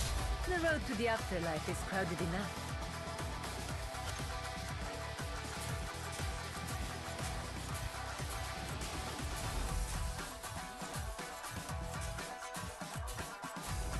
So much why the rush? The road to the afterlife is crowded enough. Those guys always fall, so they must have spawned from up here, I guess. Or something. Okay, this is awkward, but I'm the only one who knows how to handle sky shattering. No, they just were allowed to jump further that time? What? How is that fair? But in a burst of autumn wrath.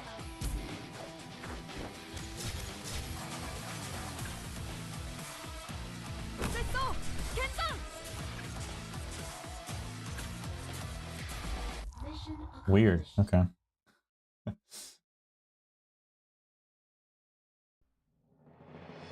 To drive them away with fire is easily done. But if we're to ensure they'll never come back to hurt us, then a fire is not enough. Black hole counts as a block. Right, it did say it counts as a hole. So they were jumping over that hole as actually what was happening instead?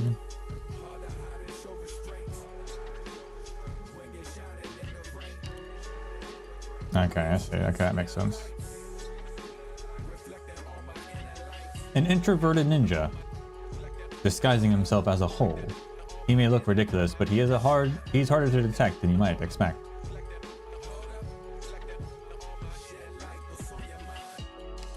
A ninja who loves technology, wielding a kendama-shaped flash drive as a weapon. Unbounded by anyone, they leap to avoid danger.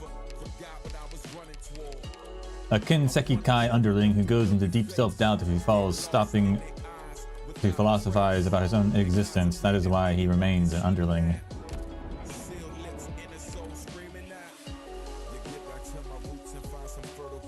Heiaku Monogatari. Every page of the old diary records the name of a participant. When the last story is told, the last page is turned, and the last candle is blown out.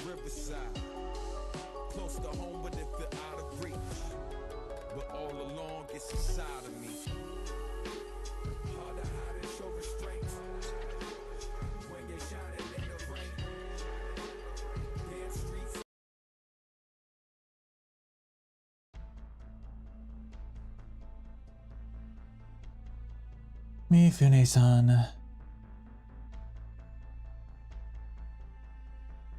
How are you doing with that task I gave you? Our diet member has finally approved the separation of the Kinseki group from the Kinseki Kai.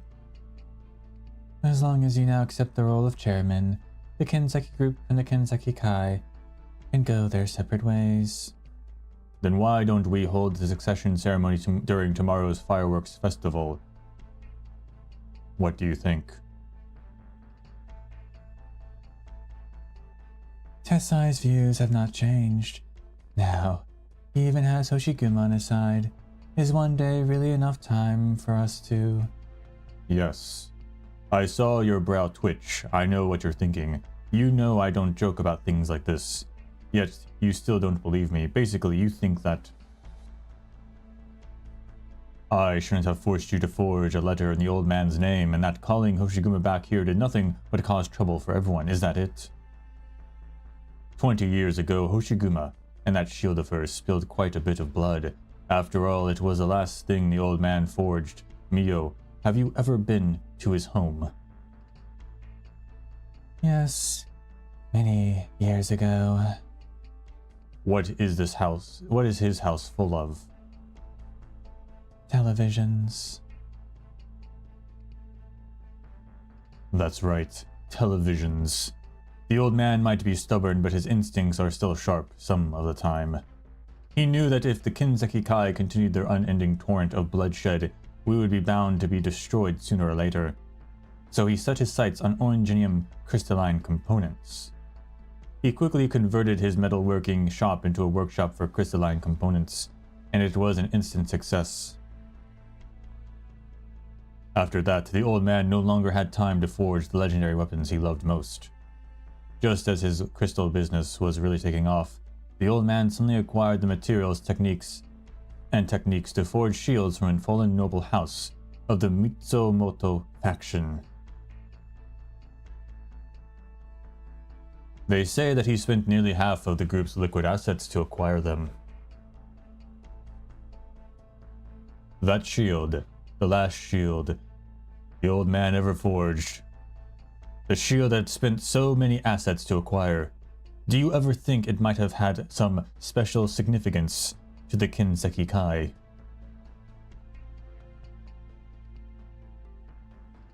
The transition to a new leader. Even you knew that, but the old man just let the matter sit there. He kept putting it off and putting it off, all the way until the Southern Court was about to hold the first meeting of its Diet. You young ones grew up with the Diet, but back in my day, no one even knew what it was. We thought the Diet was going to revamp the bureaucracy as soon as they took office, but it took them a few years to get around to it. Back then, all we heard was that the members of the Diet were to be chosen from among the commoners. The entire Southern Court was in an uproar, and then that poor fool, Koreto, emerged. The candidate. Yes, he had a whole heap of political views, but his core aim was to drive us, the Kinzeki Kai, out of Kajimachi. He roused a bunch of useless rabble and had them shouting and yelling outside Kajimachi all day and night. It made it impossible for us to do business. The old man, no, not just him, the whole Kinzeki Kai, didn't take Koreto seriously at first, but every day he recruited more and more troublemakers. So you decided to get rid of him. Yes, and you know the rest of the story, of course. After Koreto died, the Kinzeki Kai learned what real public fury looks like. That was also when I learned that to the four great clans, the members of the Diet are nothing but stage props.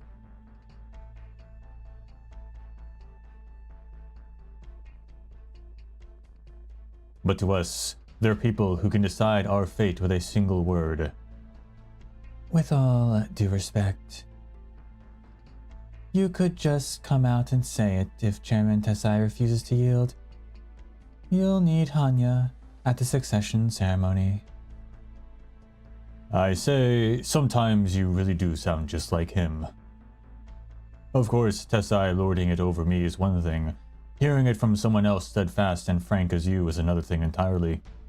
In truth, once the Kinzeki group splits from the Kinzeki Kai, I obviously can't stay on as chairman. Is there anyone else besides you who can take my place? The day I step into politics and build a power base of my own, you and your Kinzeki Kai won't be forgotten.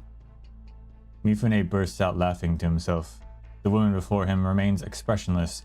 It is habitual impassivity, incredulity, or mere indifference to Mifune's grand plan. There's no way to tell.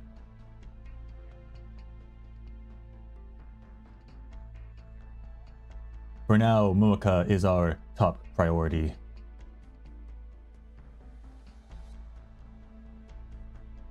She knows too much, and she's in cahoots with that information broker.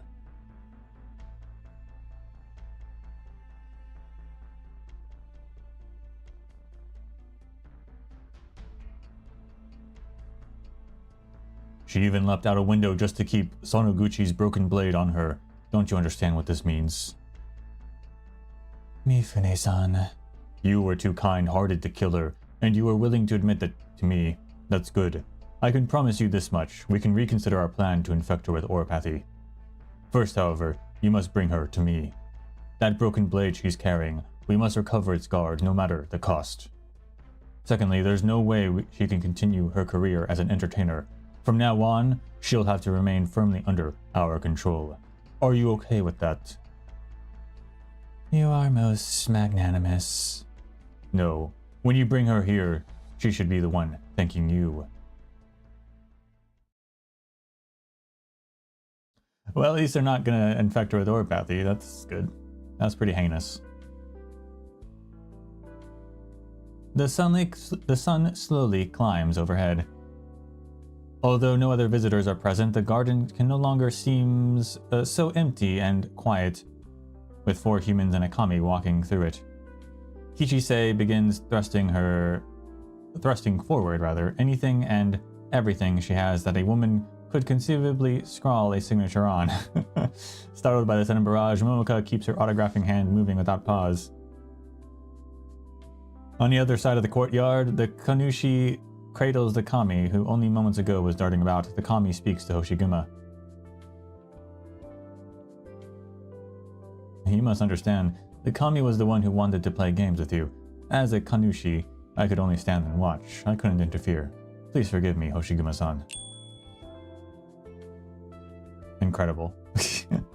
Also, its tail is strange, though. That's a weird tail. It's got like a... Is that like a blade? What is happening there?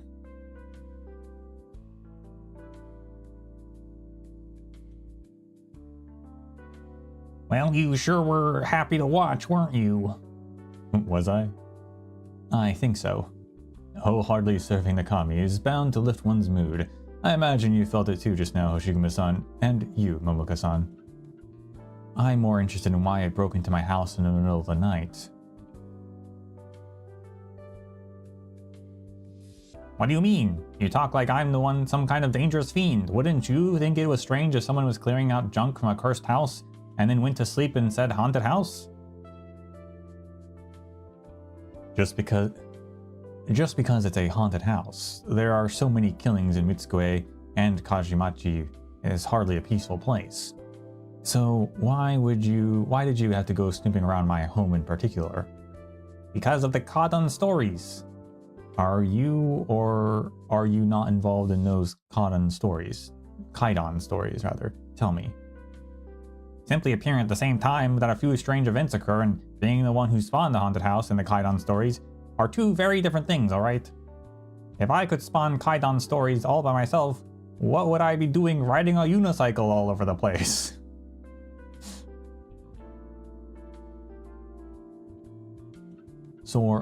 So basically you were just tagging along for fun, but people mistook you for the Kaidan from the legend. Not bad, you're pretty sharp. I'm telling you, being a kami is a job that depends entirely on the whims of fate.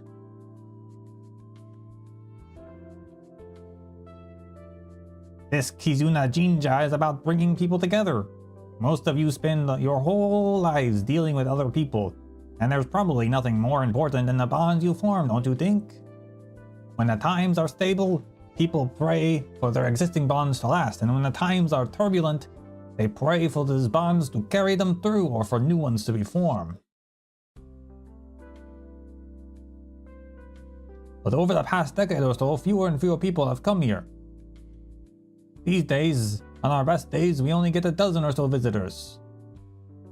Is it true, Kanushi-sama? It's exaggerating a bit, but we indeed have been getting far fewer visitors the past few years. Some kami are lazy. The few visitors they get, the happier they are. I'm not like that. If it's always this show, I'm going to die of boredom, you know? Oh my god. Speaking of lazy... What? There's a lazy one right at your feet. Hoshiguma looks down at her feet, but there is nothing there, only the stone floor of the shrine. Hey, show yourself! You're the shrine's star, no? Slacker kami. Look at that guy. That guy's cute. Hoshiguma reaches down to feel around her feet. The priest can see that Hoshiguma's hand is touching the center of the kami's body, yet Hoshiguma doesn't even realize that she's touching anything at all. Here's the reason our shrine is known for forging bonds. Whenever he feels someone has been having good luck in our love or companion or relationship, it'll show itself.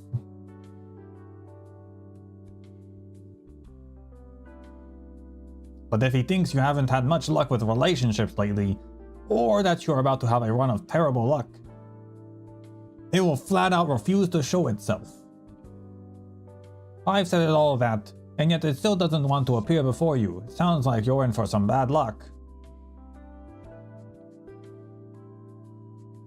Your actions will determine your future. You don't have to take its word at face value, Hoshiguma-san.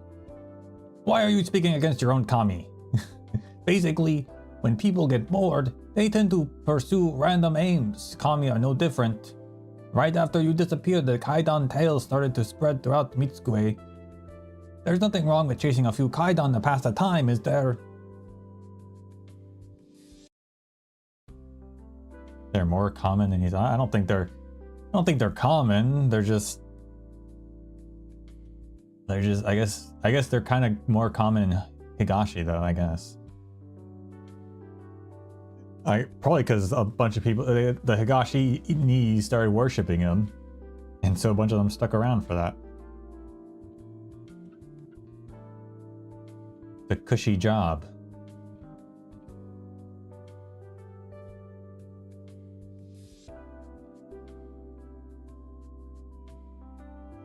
Why the silent treatment? Do you fear your imminent misfortune? Not really. I just didn't expect that a kami would chase after something so fleeting and unreal.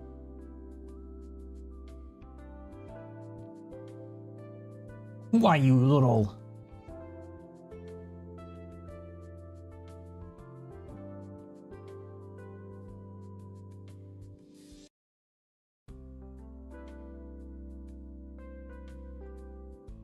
Regardless, you are not the kami Moriuchi is looking for. Of course not. But might I trouble you to come travel with us? Talk is cheap. If you could just chat with him the way you're chatting with me and Momoka for a bit. Kanushi-sama, help! This only wants to steal away your beloved kami! These past few years, Moriuchi has given me many gifts, including a never-ending supply of Odin. Forget it. I'm a softie after all. I'll go with you.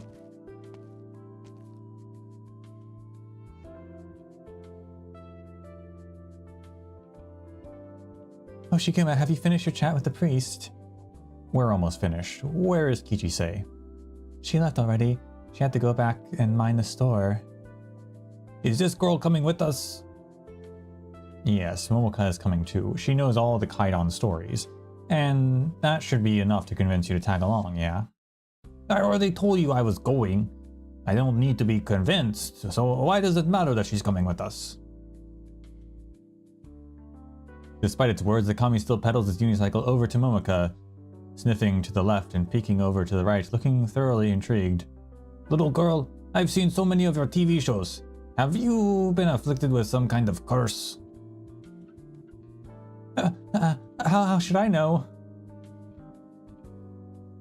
I'm actually afraid of Kaidan. I just want a quiet life without all the weird stuff.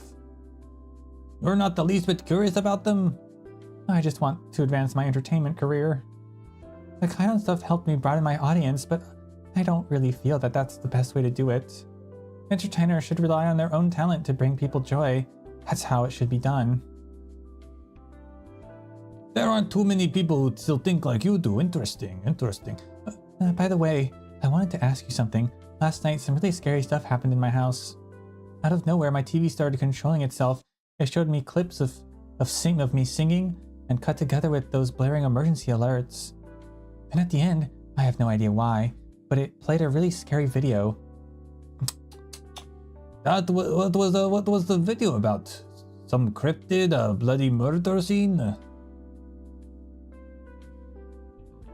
None of those things. It was a video of Mio-san. And soon after the video ended, she actually showed up at my place. Wasn't that just your TV on the fritz? That's not the kind of kaidan I'm looking for. It's not. You've been studying these kaidan. Don't you think they're actually just humans messing around?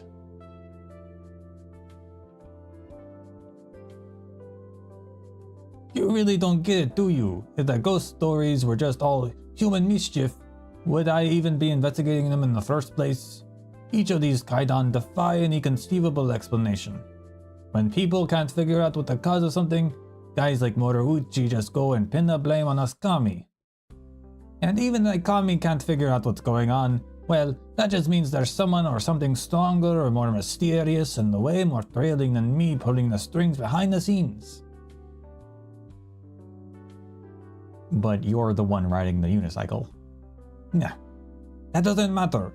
Don't try to change the subject. So you mean you're also chasing kami? You're chasing the kami above the kami? Exactly! Kichi-say. You swap terminal numbers with Kichi-say. Yeah, the agency doesn't usually let me interact with my fans.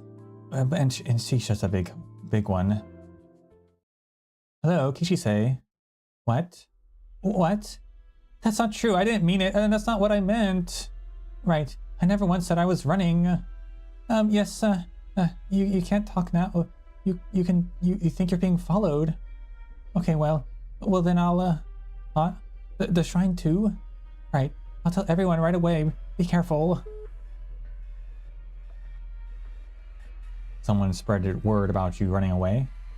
Kichi-say said it was spreading all over the forums, hinting like some random rumor, like something Kinseki channel deliberately leaked. What's up with Kichi-say then? A Kinseki guy was tailing her. She also said the area around the shrine might not be safe, so she saw people sneaking around when she stepped out through the shrine gate. The next time you see Kichi-say, please thank her for me. You really don't need to be too worried. Whether or not the Yakuza are running around Misc, even if they dare invade the shrine, they're just causing themselves trouble. If you need to take shelter within the shrine grounds, you can head inside. I'll handle everything else. If you'd rather leave, I'll show you the way out. Take the side path.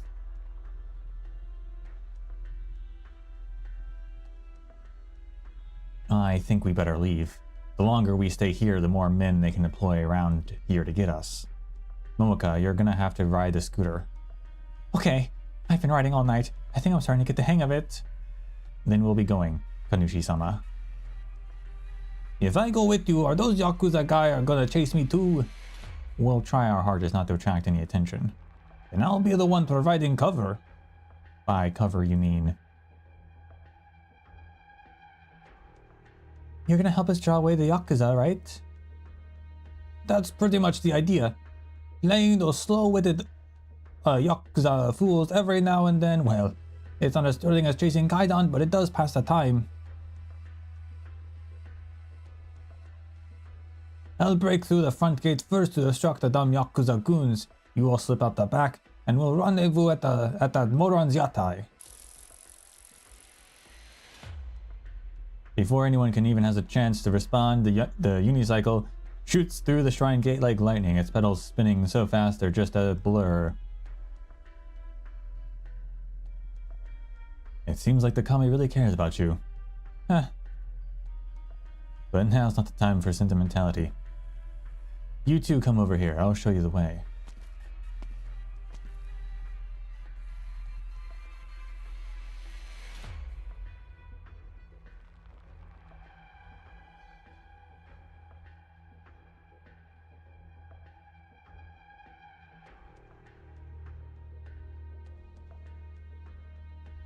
This path is pretty well hidden.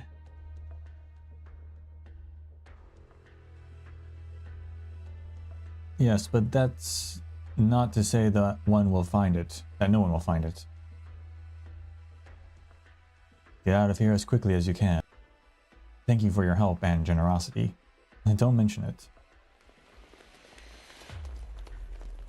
There's something moving over this way. Come on, bring your cameras over here. I think there's someone here. This area is still a part of the shrine grounds. Are you sure it's okay for us to barge in here?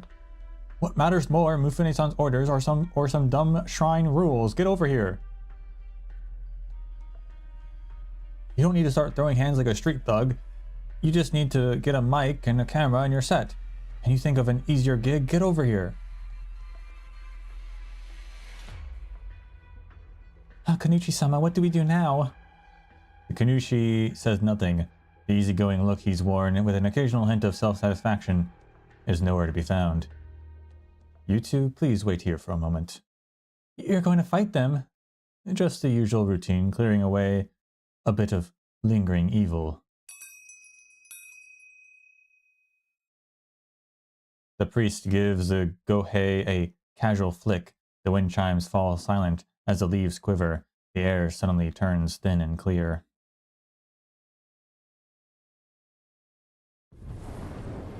Gleaming fire gushes from the wide sleeves of his robe, like streams of spring water, neither surging nor even trembling, only drifting quietly through the air until a gust of wind sweeps through the shrine gate. It is a cruel wind, sharp as a knife, the kind no kami would raise in idle sport with humankind. Seeing the faint foxfire flare up in the rear courtyard, the kami at the shrine gate lets go of the handlebars and rises to its feet. With a trace of pride, it lifts a forepaw and sweeps it through the air. The crystalline flame bursts like exorcising thunder. And the shiminawa hung around the shrine instantly ignite with foxfire, severing the mortal world from the divine realm. The fierce wind erupts along the edge of the divine realm, tearing away every camera, drone, and listening device along with their camouflage and hurling them into the air. Whoa! That's some wind. Why is all the equipment flying all over the place? The gohei slices into the wind and shears apart the surging foxfire. The wind strips the casings off the surveillance equipment, while the flames shoot through each newly exposed core with perfect precision. The surveillance equipment ignites with brilliant, silent white flames. A moment later bursts apart and falls to the ground as bits of scorched charcoal. Kanushi-sama, are you actually an arts master? Just a few little tricks is all, nothing spectacular. That's pretty badass. Now's your chance, get going.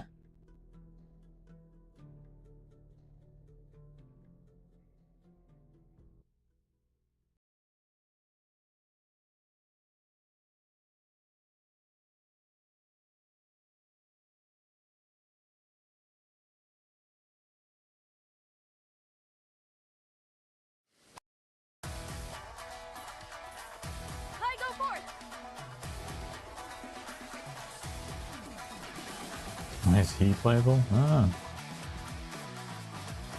Well, this one doesn't even have any lucky areas.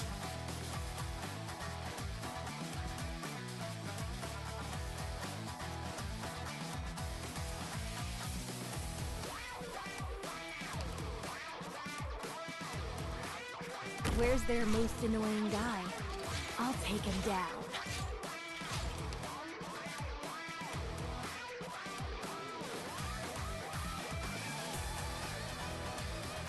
That ninja has a propeller mask. Accelerates, taking off after reaching a certain speed. You're not the one I'm looking for. Move.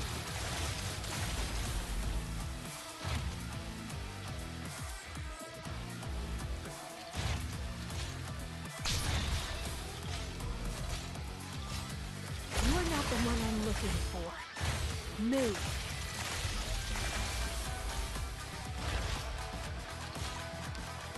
A wingsuit? I guess that makes sense.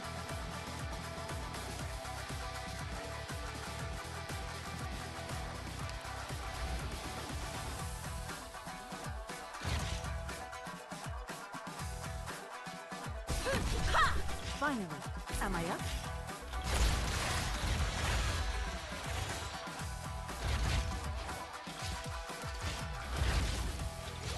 Oh, so you can still get the bonus even if you don't have the stamps. That might be all you Or whatever they're called.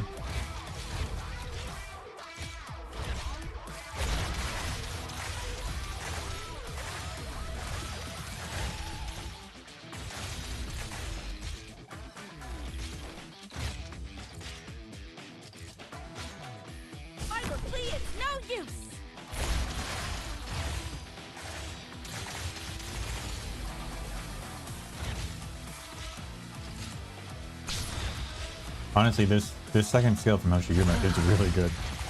What a pity.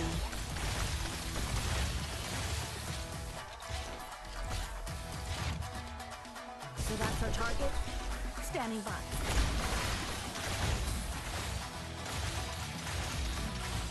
Mission accomplished.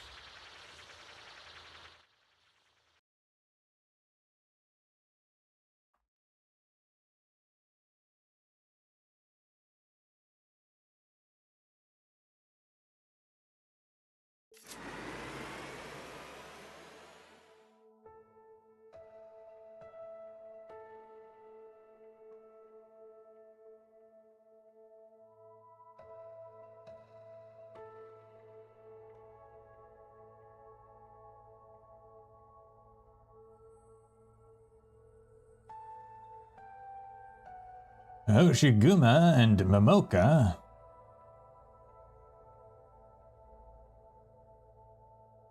Did you need something to tide you over for now, or do you mean to tell me you've already completed your task?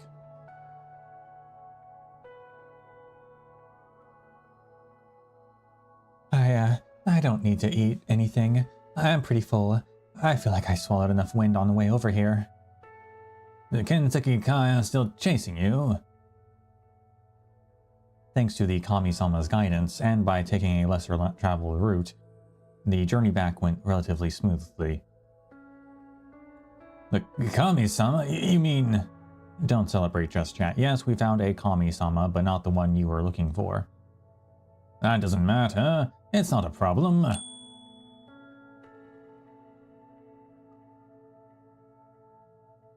It doesn't matter. You're... See, I told you. No. I don't have anything here to offer you a proper welcome, but how about some Odin broth to warm you? No, have all the Odin you want. I'm not as into Odin as you make out certain others.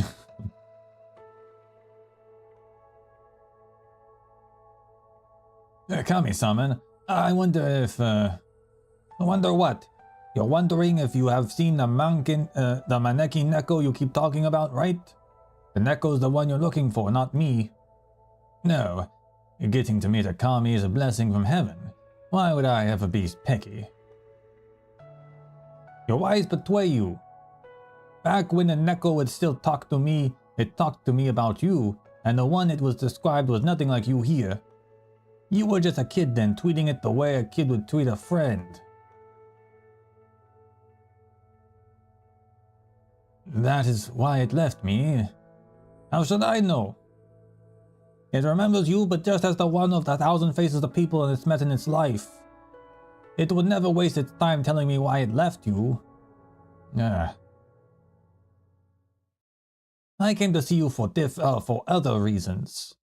No problem. What do you need from me? Money or information? Information, of course. Information about the Kaidan. You think we Kami are responsible for all the Kaidan and Mitsukue? I promise you, we have basically nothing to do with any of them.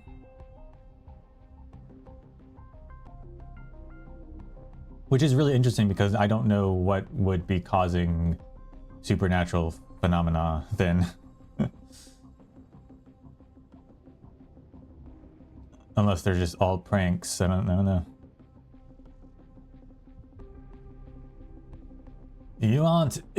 Aren't you in fact the Wan Yu-do from the legend? I admit I spend my unicycle down the street every day, but what else makes you think I'm the Wan Yu-do? Cover-ups maybe? Yeah, maybe.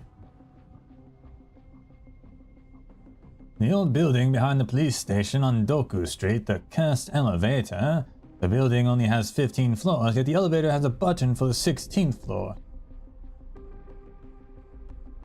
That extra floor is actually hell. People have disappeared there. Sometimes the Maneki Neko in the lobby, which is normally fixed into the front desk, just vanishes, only to reappear the next day. It seems to be correlated when the 16th floor appears. The phenomenon isn't limited to the old building. Many others have told me that the Maneki Nekos disappear and reappear at odd times. Speaking specifically about the old building though, every time the entrance to hell thing happens, the Maneki Neko disappears. You have some pretty detailed knowledge there, but I can tell you for sure that the Maneki Neko in that building has nothing to do with the kami you're looking for, even if they look alike. Where's your proof? Why do I need proof? I'm a kami. Shouldn't I be able to discern between kami and lookalikes? You're just talking. You haven't proved anything.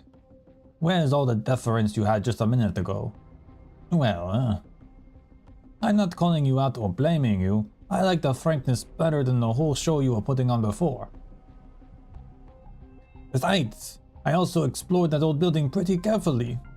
First, there was no hidden button. The button for the 16th floor is right above the button for the 15th floor. It's just covered by a steel plate.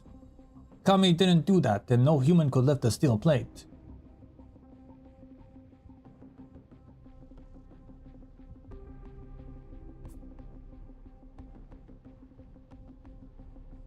So you're saying the button for the 16th floor has been there all along, just covered by a steel plate?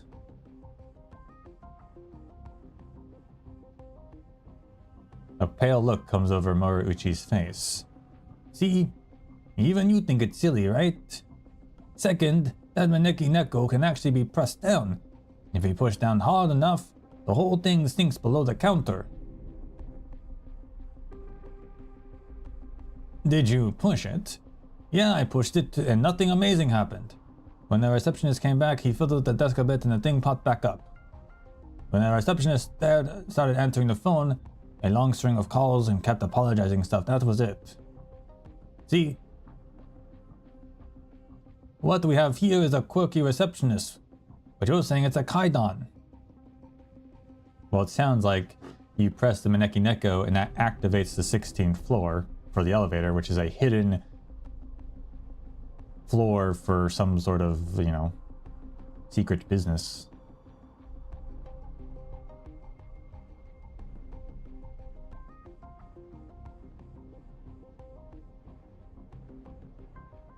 So that's just a weird habit of his.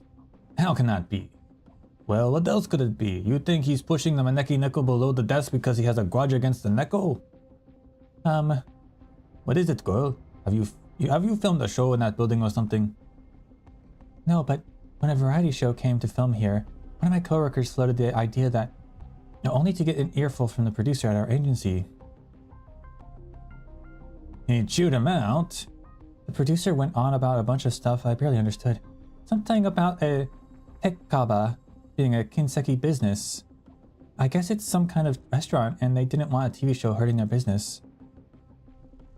Tekkaba. Tekkaba?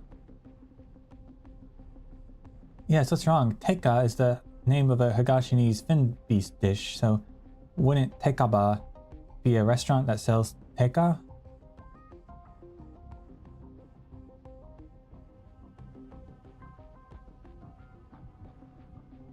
Tekkaba is a code word for casino. A secret casino? So I guess hell is just a Kinseki Kai casino, and anyone who wanders in there by mistake is made to keep their mouth shut. The button for the 16th floor has to be triggered by some kind of mechanism. It probably leads to a hidden mezzanine or maybe even a basement. The Maneki Neko is probably some kind of signaling device. Press it and it sends a message. That's why after our dear Kami-sama pressed it, the receptionist apologized to them. Momoka lets out a sigh. It's hard to tell whether it's out of pity for Moriuchi or out of relief that there isn't a real Kaidan. The nosy Kami scratches its head in mild irritation. It clearly wasn't expecting the Kaidan tale to end like this.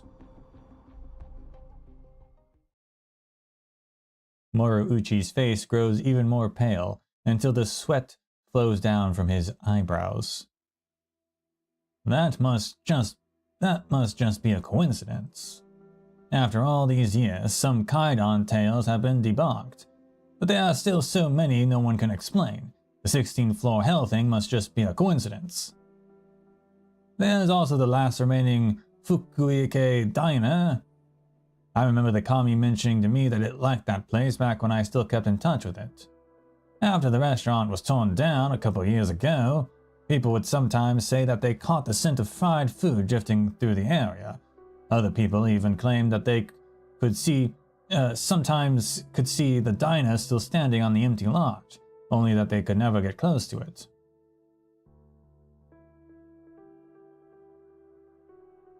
Well, that lot has been empty ever since the restaurant closed down. I remember that place. I wanted to go try it back when it was still around, but the owner wouldn't let me in, and I ended up going somewhere else. The restaurant closed not long after the TV show aired. For the next few days after that, rumors were flying that I cursed the restaurant's owner. People would say the Kaidan Queen is at it again, or the spiteful woman took her revenge, stuff like that. But the Kinseki Kai are the ones who tore it down. And obviously I know that, but we're talking about what happened after it got torn down. Momoka, didn't you and your film crew visit that lot after that? Yes, but when we went there, I didn't see any restaurant. I smelled some fried food, but that was it.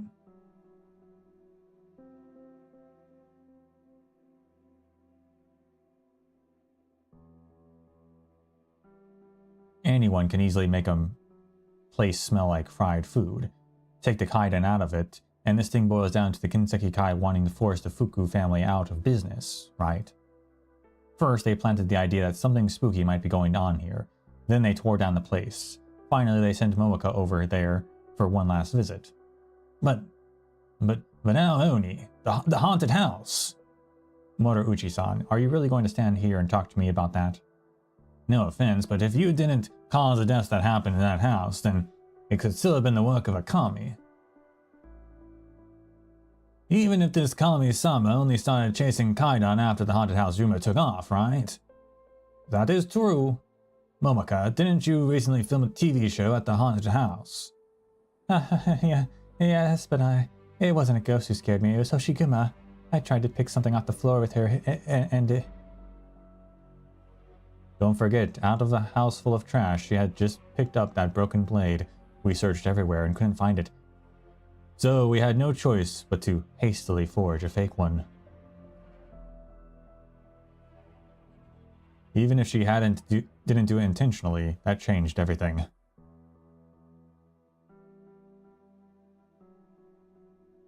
Momoka. No. Though she may be saying no, Momoka's hands shake, pulls the broken blade out. Hoshiguma, this is just a broken blade, right? Mifune-san wouldn't kill me over this thing, right? Broken blade. I picked it up at your place the day we filmed the show. Then last night, when my TV went haywire in the middle of the night, I thought I heard Mifune-san say it was because I picked up this blade. Look at this blade guard. This is from the Sanoguchi's heirloom blade, isn't it? Sanoguchi used to love showing it off. Sanoguchi? The second victim in the haunted house, the one who used his family blade to kill his wife and then take his own life. But more than one police officer told me that blade has been locked up in evidence. How could it be sitting in your family's old house? Mifune-san must have wanted that blade, and so he gave the police some false evidence, right? Then why isn't this blade in his collection? Why would it end up in my house and broken in two? Besides, when a gangster goes mad and kills himself, the Yakuza practically welcome the cops to investigate, just to watch them come up empty and leave in frustration. There's no reason for them to forge evidence. Unless Sanoguchi didn't kill himself. Unless Kinbei murdered him. Yeah. I think people die in that house because that's the house that they send you to die purposely.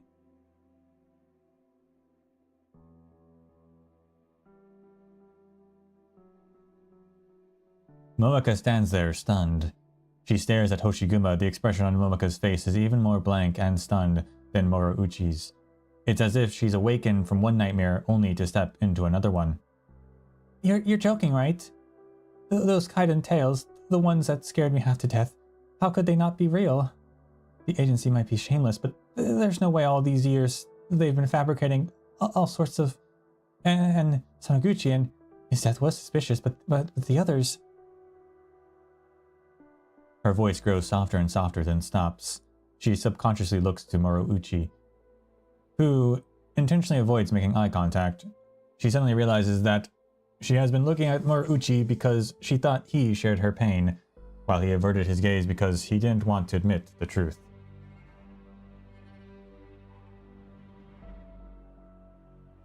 So all those businesses that closed after I visited them, those live streams where I did as I was told, and the weird things kept happening where people got hurt, those eerie noises, the ghosts, the fleeting shadows, were they all fake?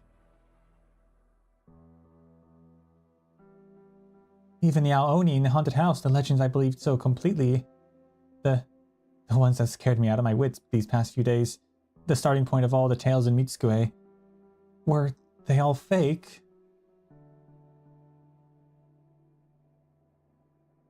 Momoko Hanyu, the singer wrapped up in a Kaidan tales, my agency never even cared about my career.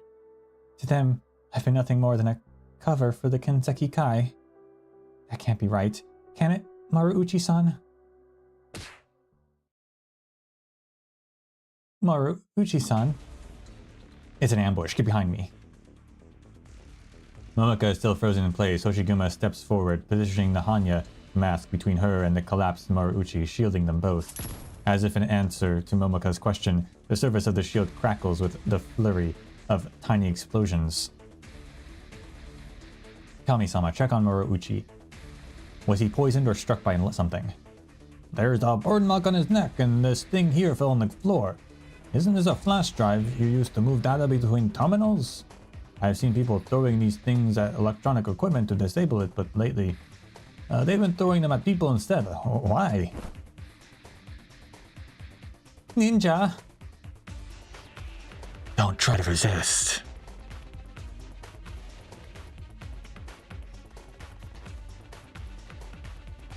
Who sent you? That's not important. Come with me. There's no way Mifune-san sent you, right?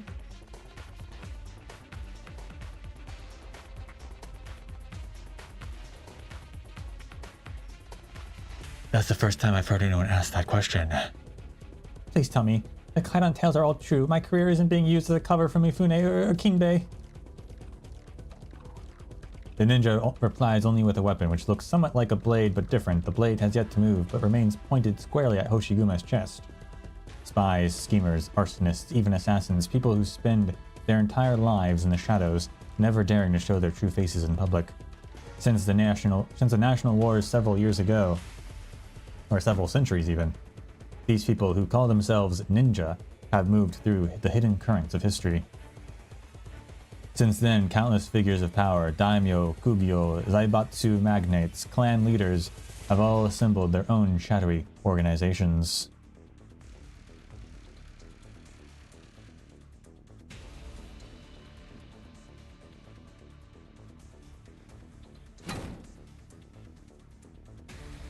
What? You hid yourself well, but you're not quick enough on the draw.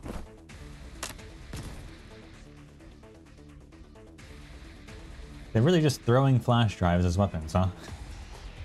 How is that harmful? Hoshiguma plants a foot on the flash drive she's just blocked. It gives a sharp electronic whine, then bursts apart with a loud pop. Keeping up with times, huh? A flash drive with a high voltage charge works on both people and machines. Oh, so it's like a taser? The two ninjas exchange a glance. One draws a short blade, the other a long sword, and together they lunge at Momoko from opposite sides. You can't leave well enough alone. Hanya spins in Hoshiguma's hands. A blazing circle of fury. The long sword's edge strikes it and buckles, shattering to pieces. The ninja with the dagger dives to the ground, dodging the whirling shield before it can shred limbs.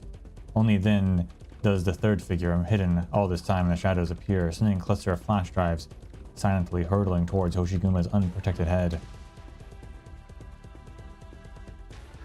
It's too late to call it a warning, so Momoko leaps to her feet. Trying to imitate a movie scene, she swings her shoulder back in an attempt to bat the little drives away. Momoka takes a direct hit. There's a faint crackling sound. She doesn't even have time to cry out before she crumples to the floor, limp as a rag, just like Moriuchi. Yeah. Momoka. You're the last one standing. You either come with us quietly, or you can end up on the floor like them. Overestimating your own abilities is never a good thing. Enough talk, have at ye. The projectiles come from every direction, expected and otherwise, only to shatter against the whirling Hanya. She's trying to run while carrying the other two on her back. Stop her! Hoshiguma charges the nearest ninja head-on. The black-clad assassin slams into the shield, snapping many ribs. She is about to break through the encirclement when her shoulder suddenly feels something. Someone has yanked Moriuchi up into the air. A hook. Moriuchi is dangling in midair when Momoka is snatched up like a doll caught in a crane machine. Hanya slices through the rope attached to the grappling hook. Momoka drops safely into Hoshiguma's arms, while the Odin Yatai owner is flung by the momentum and lands in a heap in front of his own cart. One of the ninjas seizes the Odin man, leaps into the air and vanishes among the buildings of Nita Street. Hoshiguma. You came to pretty quick. My neck really hurts. Looks like some scorched marks. I think you got zapped. Rinse it and cover it, and it shouldn't leave a scar. There might be more attackers coming in from Kajimachi. Do you have somewhere we can lie low for a bit? My place, but I bet Kinbei's already sent guys over there.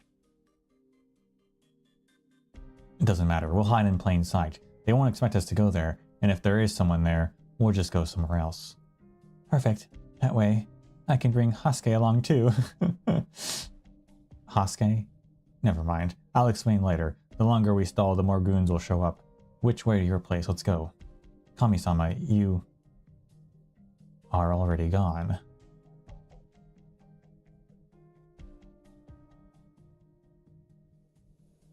Gotta save Hasuke. Less elimination next time? That would be complacency. I rescind my earlier praise.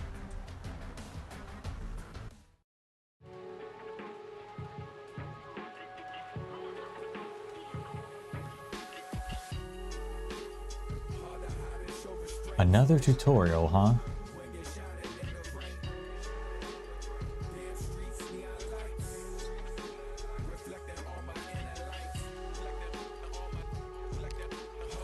I had a feeling we'd get another one.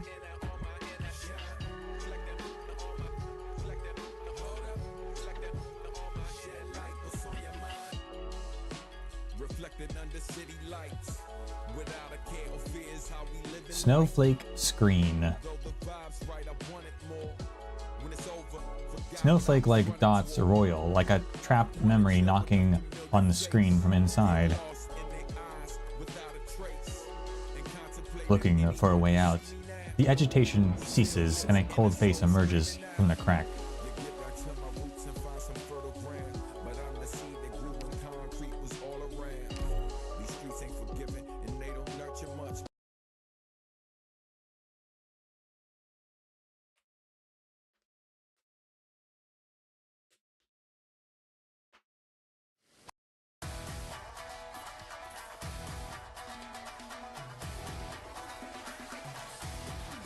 Punch Out. How nostalgic. It's a stress relief helper. Back in the day, people enjoyed seeing certain fates hitting and bouncing off them.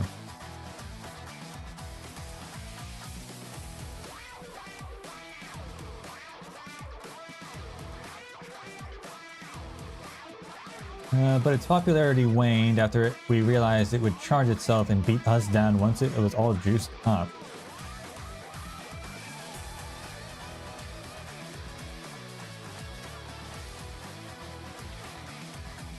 I've been on the receiving end myself, hurts a lot. And there's a fate striker here too, perfect then. This one, Doctor. Hit the switch.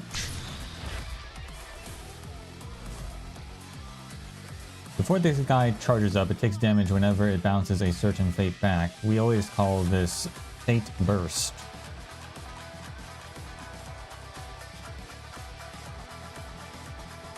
Doctor, if you see a Fate Striker then near a stress relief helper, then try to smash it ASAP, since certain fates won't damage the helper once they're fully charged. They pack quite the punch, so best to hit them before they hit you. Leave the front to me, I'll leave the rest to you. Not one step backwards. How long does it take to charge?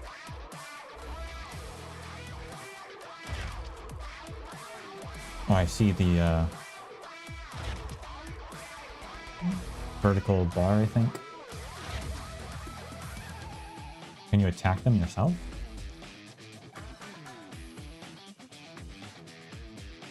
That's it. No.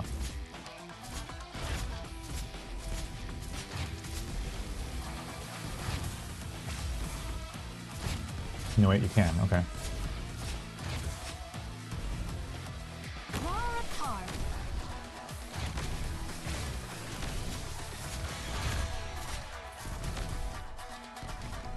Got it. Down you go.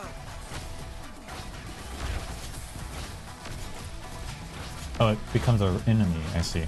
What are you waiting for? Even the dead can't save you. Yeah, fine. Freeze! Mission accomplished. I was wondering why it was going to be a threat. I foresaw this result earlier. A perfect victory.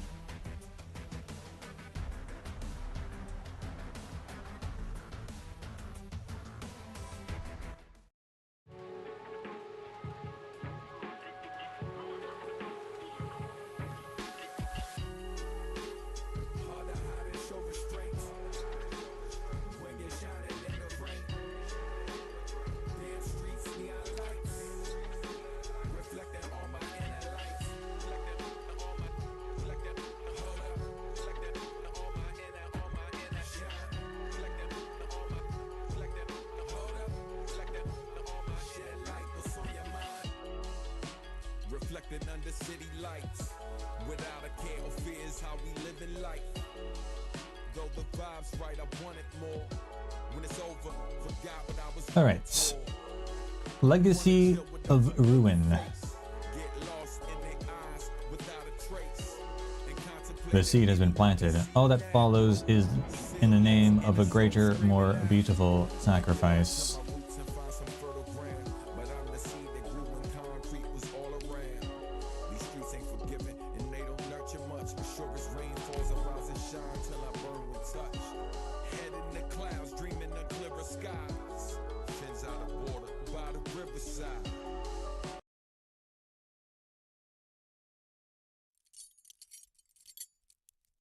Oh, she does have a Maneki Neko, actually. Look at that. Put me down. I can walk on my own. All right. Oh, what happened? My room. It's a complete mess. Have Kinbei's guys been here already?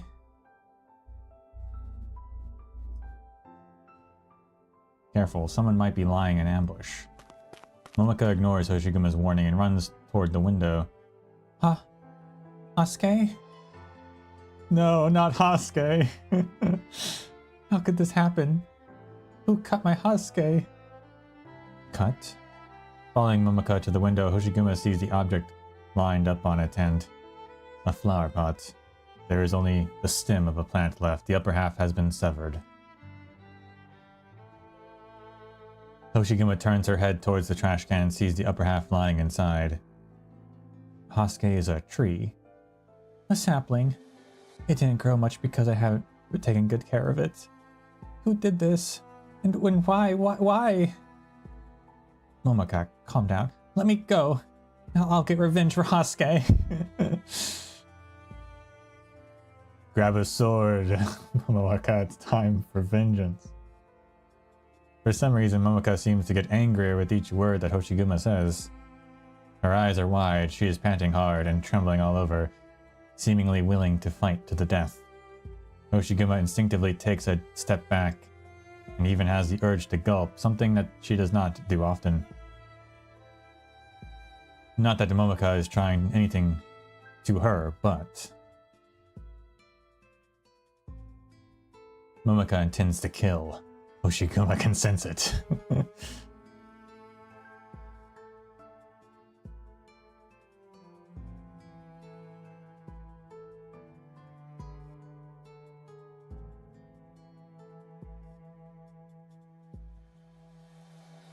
Hoshiguma takes another step back and touches a water bottle. She immediately pours a cup of water and hands it to Momoko.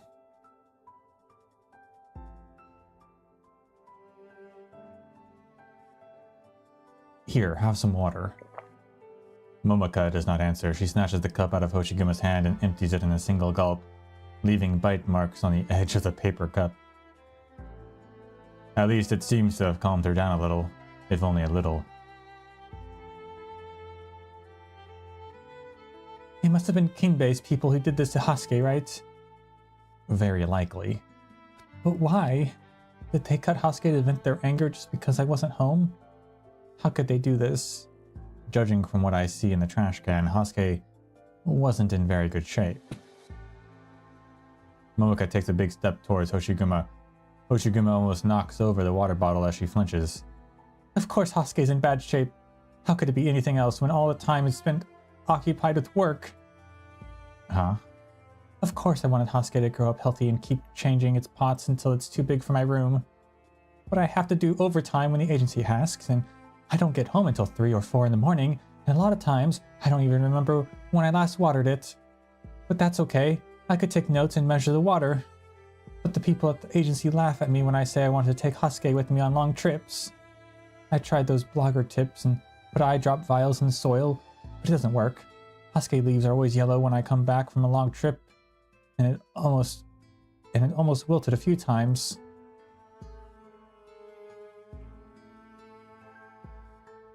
I had to work hard to save it every time.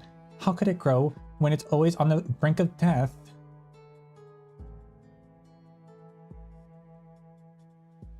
It's very important to you, is it? The question that came into Hoshiguma's mind was a rare species, but she immediately realizes that is not what she should ask. Is it a gift from someone dear to you? No, I picked it up from the roadside.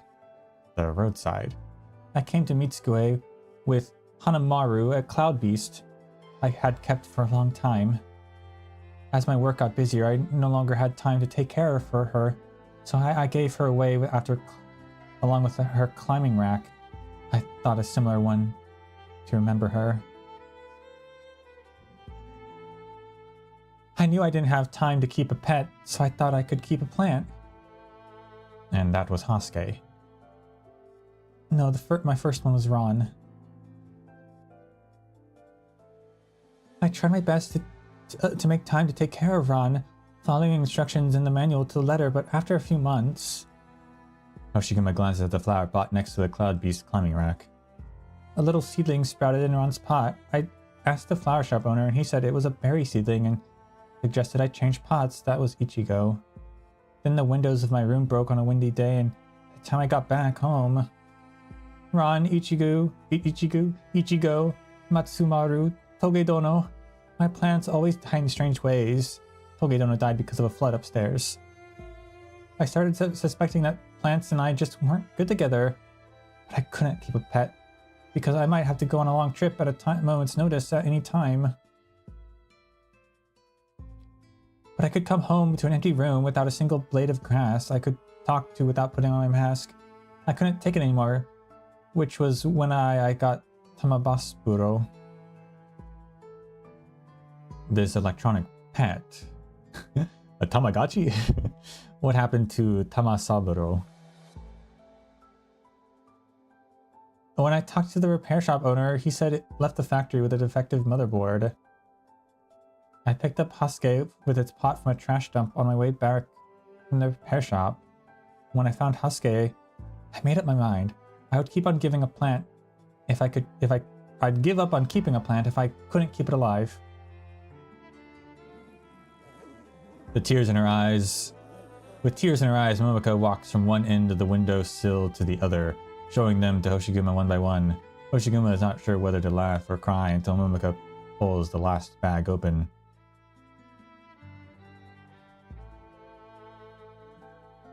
It is not a memorial for a pet or plant, but 2 memorial tablets. The names inscribed upon them are Kazuhiko Shrine and Kumiko, or not Shrine, Shino.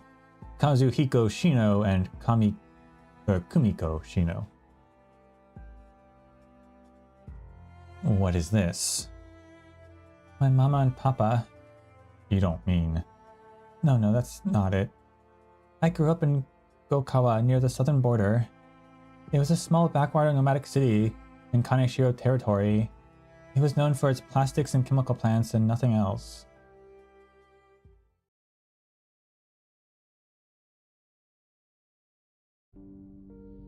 Waste from the factories had polluted the water supply. People didn't know they were drinking polluted water until a few years before I was born. I managed to grow up pretty healthy, but my parents were not so lucky. Papa died when I was very little, around 5 or 6 years old. I was brought up by my mother. I don't remember much about Papa. As for Mama, she was never in good health. She complained about not being able to see clearly, feeling numb in her hands and feet, and was prone to falling over. Kaneshiro clan hushed things up, giving people with clear health problems a pittance, while finding all sorts of excuses to deny relief to people who could still take care of themselves. Mama's condition had really deteriorated by the time Kinbei's agency scouted me, partly by persuasion, partly by coercion. She passed away not long after my debut. I wanted to attend her funeral, but the agency wouldn't let me because I had become somewhat well known by then, and they didn't want people to know that I came from Gokawa. They gave me the surname Hanyu, which sounds northern, because the surname Shino might clue people in on where I came from. My relatives took care of the funeral, but the agency prohibited me from telling them the true reason why I couldn't go back. They cut ties with me after sending Mama's spirit tablet and ashes to me. The agency told me the best way to comfort my parents' souls was to become a star. Like force-feeding a foul beast, they kept telling me to become the biggest star in Mitsue and Higashi on Terra. That was the meaning of my entire existence. And so I kept walking down this path, forcing myself to believe that they were right, until a few days ago. My performing career was the entirety of my life. Anything that could help my career, I had to do, no matter how unwilling I was. Anything that could hurt my career, I couldn't touch, no matter how attractive it was. But I'm tired. I would be, even without all those strange kaidan that keep me on edge every day. It's not that I don't like my work, but who can I talk to about things other than work?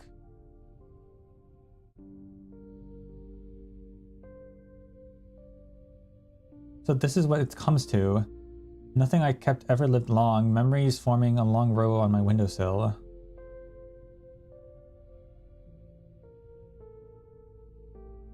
Silly, isn't it? A girl who kills anything she tries to keep. Momoko Hanyu should go home alone and take off her makeup, shower, brush her teeth, and go straight to bed, then straight to work the next day when she wakes up. Momoko Hanyu should do exactly as her agency says and stop trying to have a life outside of her performing career. But Hasuke lived for a long time, even though I never took good care of it. But now... Momoko. Sorry, what's your real name? Haruka. Mama and Papa gave me the name because they wanted me to go far away from Gokawa, away from the dirty water that killed whatever without taste or smell, to live in freedom. I made it far away, all right, as for living in freedom. Should I call you... No, don't. Call me Momoko Hanyu. Sorry. It's not that I don't like the name my parents gave me. How could I not like it? But I've come too far. I don't have a choice anymore. Haruka Shino has no parents, no relatives, no friends who know the name. A breeze is all it takes to blow her away. All I am is Momoka Hanyu, the performer. Even if the agency doesn't want me anymore, even if Kinbei wants me to get Orapathy, even if he's trying to silence me, Momoka Hanyu is the only thing I am and the only thing I can be. Silence. Then pack up, Momoka. We're leaving. Kinbei's ninjas could come back at any time. We need to go to Kajimachi. Yeah. The Aegir wipes her tears and starts packing silently. Then she looks up at Hoshiguma, forcing a smile on her tear-stained face. Say, can we go and see the fireworks tomorrow? I've been living in Mitsugue for so many years, but I never had the chance, never had the time to go. I used to tell Mio-san that I would go to the riverside and watch the fireworks if I ever lost my job, and now it looks like, well... She never finishes a sentence as her smile gradually fades, as though she knows that it is a silly question and is just waiting for someone to interrupt. Hoshiguma cannot find the words to console her.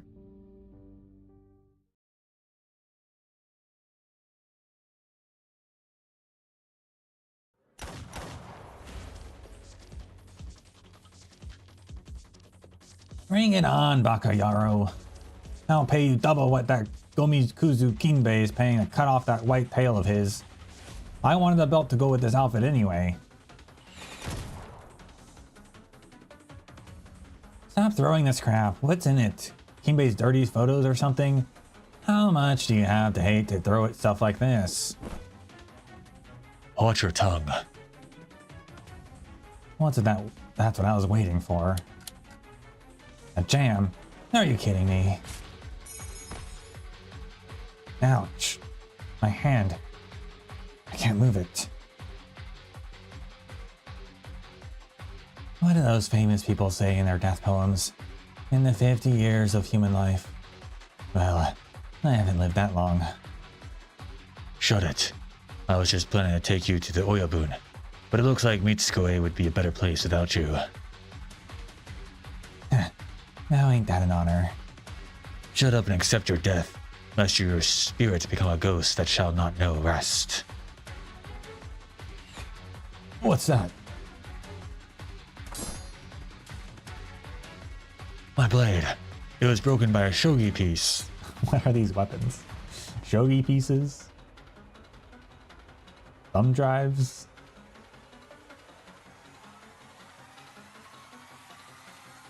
Careful, Tessai. They mean business. Take this, you old bastard. The ninja yells at Tessai, but throws the broken sword to Kichisei lying on the ground. Kichisei sees Tessai's movements clearly for the first time. His iron fan pulls in the broken blade like a magnet. Tessai swings the fan and the blade flies from the fan. Gah. Thanks, old man. You saved my skin.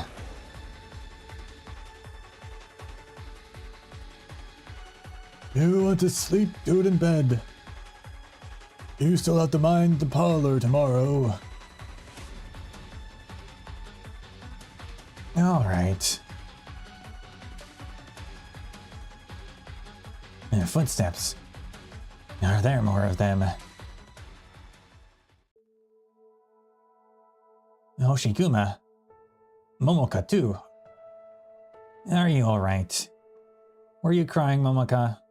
I'm fine. Kichisei, you would be dead if the old man didn't show up. Uncle Tessai. Momoka is being hunted by Kinbei's people and has nowhere to go. I want to hide her in Kajimachi for a while.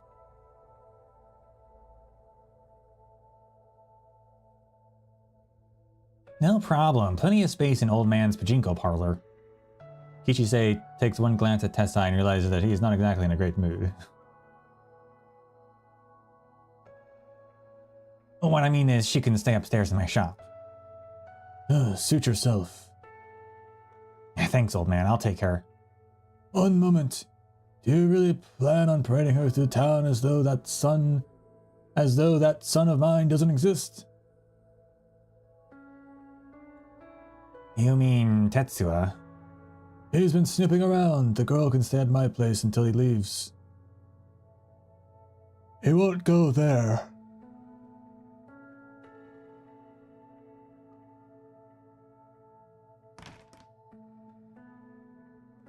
Wow, looks just like her room.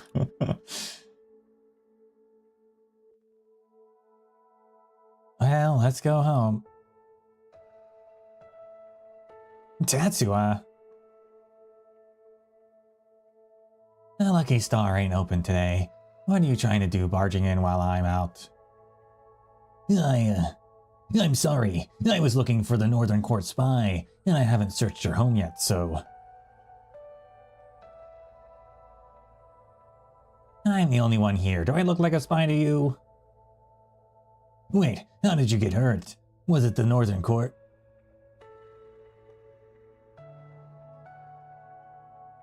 Why would the Northern Court spy attack me?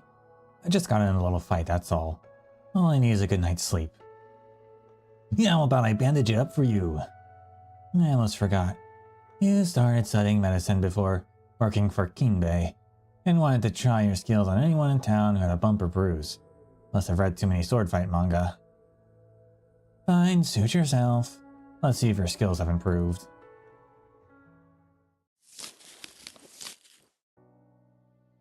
Who did this to you? It almost went all the way through. Would you believe me if I said it was Kinbei? Don't talk bad about Mifune-san, Kichi-sei. He's doing it for the greater good.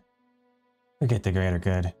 I remember how you were crying about how you were gonna become a sword master and clear Mom's name.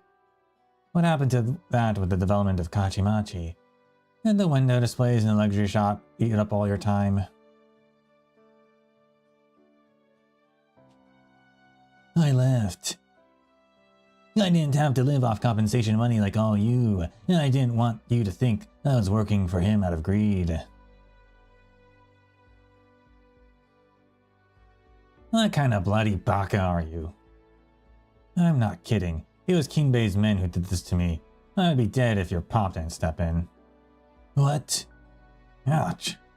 Sorry. But no. Why'd Mifune-san want to kill you? It must be a misunderstanding. Misunderstanding? I saw Hoshiguma once at the shrine, and then his men started tailing me. You tell me that was a misunderstanding? I'll go find him, smooth things over. If he's really angry at you for some reason. Are you his son? You're beyond saving, seriously.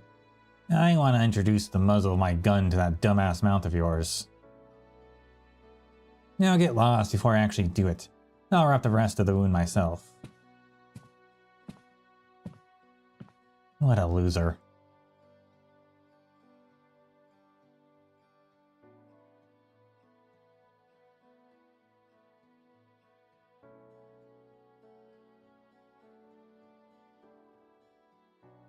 So that's the truth behind the Kaidan. What about your family home? Shimasu, Sonoguchi, that bastard Kinbei killed all of them? Strictly speaking, I only have proof for Sonoguchi. Do they have evidence then? Moriuchi, Momoka, and that so-called Kami? Do they have proof? Do you have proof for the diet candidate dying by your hand 20 years ago?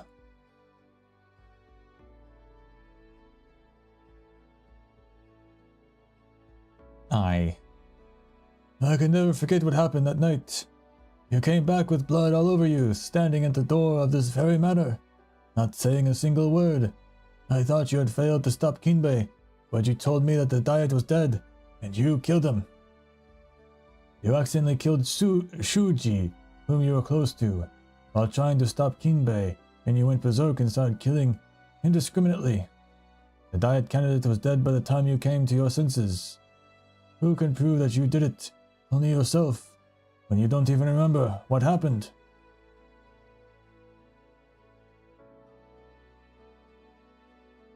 If you think that Mifune didn't kill Shimasu and the others, what makes you say that you killed the diet candidate? Well, There was a succession crisis brewing, and you did indeed kill brothers of the clan, not one but several. You thought the people wouldn't accept someone who killed her own brothers. Indeed, you couldn't accept yourself. The Dai candidates were dead, and my relationship with you was much better than with Kinbei. Placing the blame on you would prove that I was fair and unbiased, at least. Kinbei was a valued administrator who was conducting the bulk of Kinseki Kai's transformation. But he put in honest work back then and was more valuable than someone like you, only who contributed to fighting.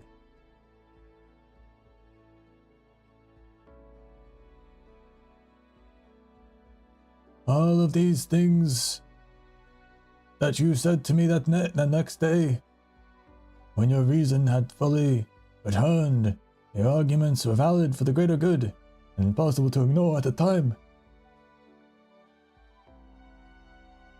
Did any of it have to do with the one who killed the Died candidate, though?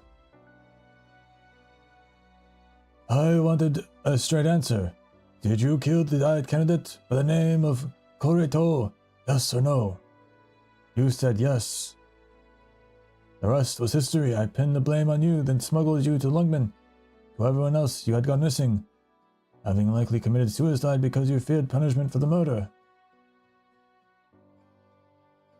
But one lie must be covered up by another lie. If you had killed the Died candidate, then Kinbei and his people must have gone to protect them. Things snowballed from there. Let me ask you again, Hoshiguma. Did you kill the candidate? If the answer is yes, then there is nothing else to say.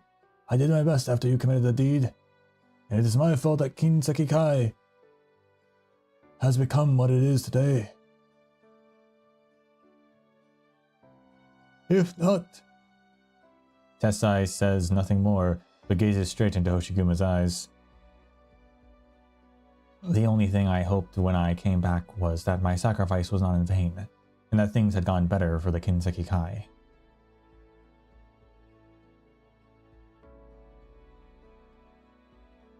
But I was wrong. So you didn't kill him? No, I don't know. I remember nothing from when I accidentally killed Shuji until I saw the candidate's lifeless body. All I know is that I had gone on a rampage. Then why did you say yes? Hoshiguma says nothing and looks in the direction of our family home. Because of your father?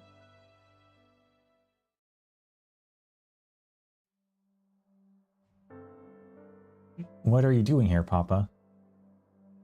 Why are there so many bad people lying on the ground? Did you kill all of them? It's alright. Kajimachi is safe. Uncle Tessai is looking for you.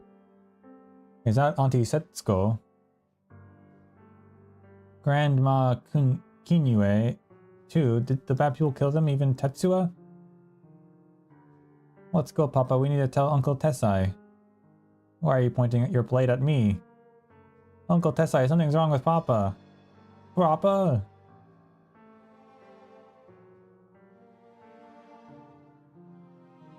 Yes, your father had killed Tetsuya in his madness. What do Tetsuko and my mother's death have to do with him? Hadn't he been protecting them? I told you, Tetsuya, not just him. But what happened to your father too? It was all the fault of those wandering Oni.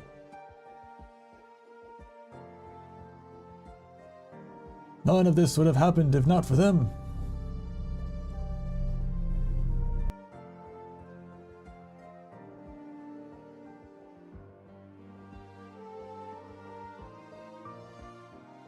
Besides, since when did I say that you needed to take responsibility for what your father did? I'm not taking responsibility for him. All I know is that I was just like him at that time. It was either me or Kinbei who killed the candidate. It wouldn't have been anyone else. But it could have been me. And if things had gone on, it would have been me sooner or later. The aging Oni grabs a shogi piece on the table and smashes it to bits on the ground. Yes, I was angry at your father, but you've always been like a daughter to me. Do you know who I was thinking of when I made the Oni face of Hanya? Do you know why I gave you the shield before you left? It was for you that I made Hanya that you wouldn't repeat the mistakes of your father. That fallen noble house where I bought the materials and craftsmanship once had a splendid collection of legendary weapons. The stories say that they stole the secrets of arts of a temple, allowing them to craft weapons that were not only incredibly sharp but also able to suppress the madness of the Oni.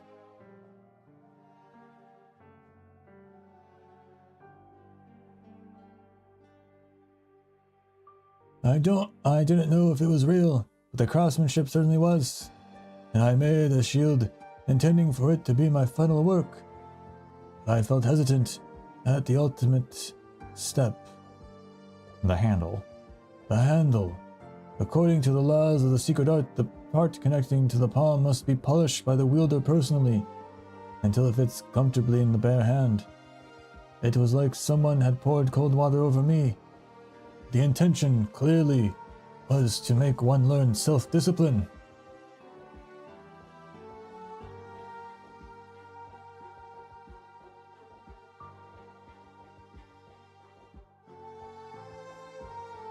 What discipline would it take to polish a piece of metal until it fits comfortably in the hand? There would be no need for any secret art. So I never gave you the shield, which is why everyone who felt themselves up to had designs on the clan's leadership. That's why there were so many internal clashes at the time.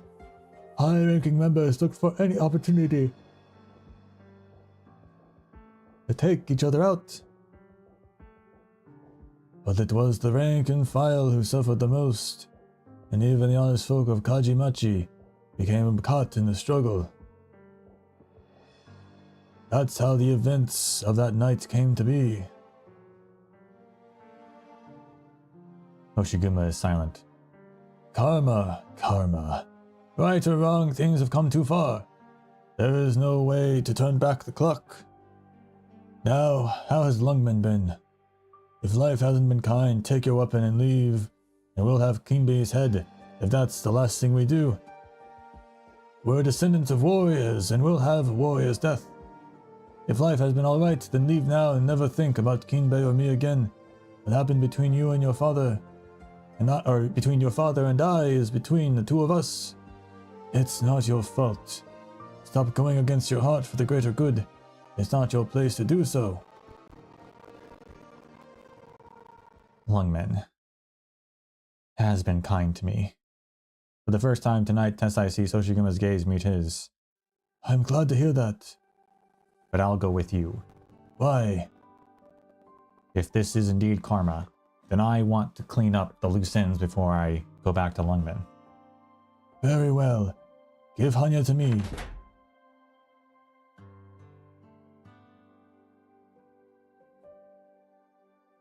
You've decided how to reforge it?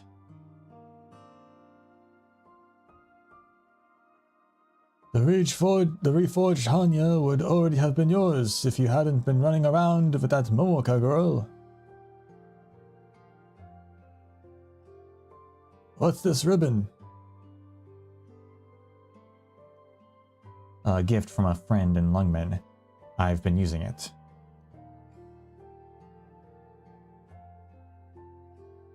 Take this as a step forward, that you've learned to make compromises. I wouldn't bet against you if you face Chi Shao once again, wielding the reforged Hanya. It's a good thing to reforge Hanya, but there's someone I need to rescue. Kinbei's got Moriuchi. The information broker who sells Odin. The reforging of Hanya can't wait. The Kaidan were fabricated by Kinbei. The only people who know this are you, me, Momoka, a certain Kami, and Moriuchi. Kinbei would never let him walk. It's partly my fault that he's in danger. I need to help him fast. I've got something for you, but you need a weapon. The old man takes out a dusty box from a corner. What's in the box? Your old outfit and sword. I've kept them in decent enough condition. One that you wielded that night. Take it. Unless you mean to tell me that you've not changed a bit these 20 years. All right.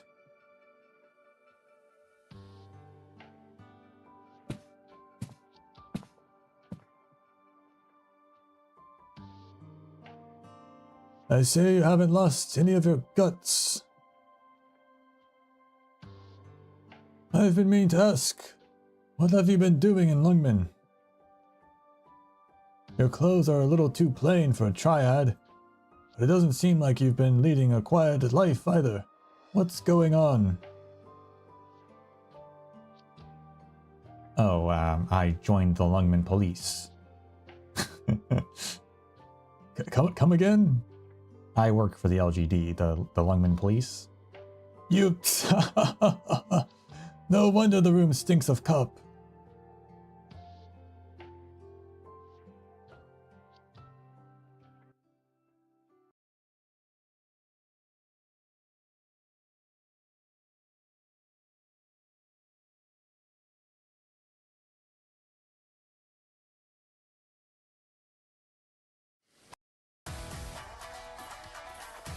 Off we go.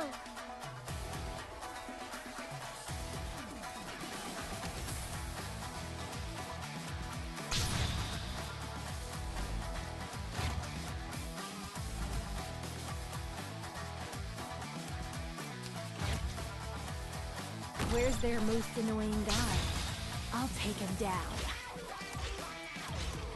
Decided what to carve on your graves yet? Whoever said a wheelchair couldn't get up onto a steel beam.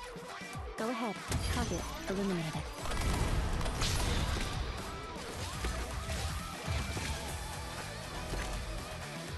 Okay, this is awkward, but I'm the only one who knows how to handle the Oh my gosh, I didn't even see that guy.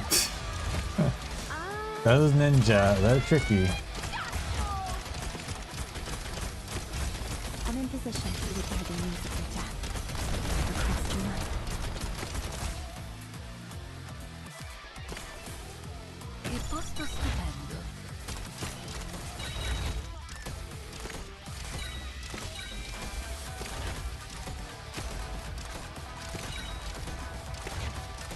Son tutte at least make me lose the coat.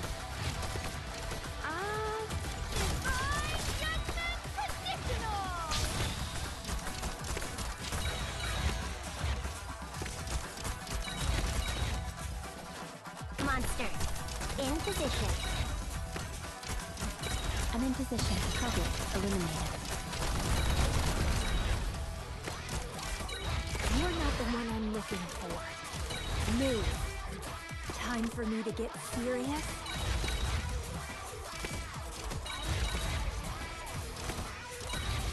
I'm gonna have to make sure to keep an eye out for those guys. That's apparently a reoccurring problem for me.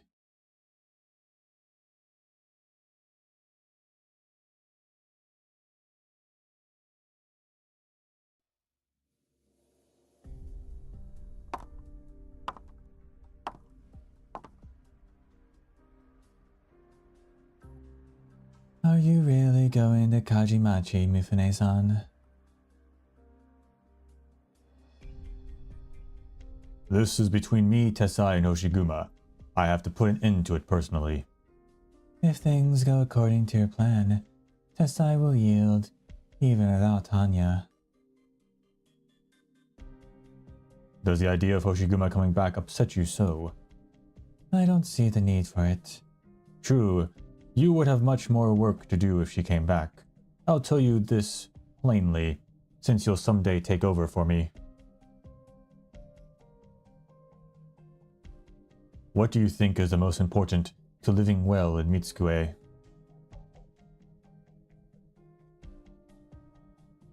Unity.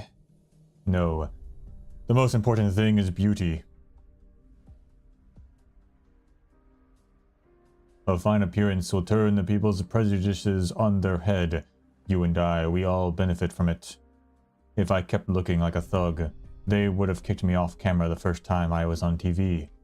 I never could have built Kinseki Channel into what it is today. It is important that we conduct our business with a proper look, with beauty. There is an Ursine author, his name escapes me. He says that if a gun appears in the first act of a story, then a Lateran must hold it by the third act, at the latest. I believe there is a Colombian group by the name of Black Steel that uses guns as well, Mifune-san. Well, you know what I mean. Mitsukoe is too big and has grown too quickly. A lot of times it's hard for us to tell if we're doing the right thing.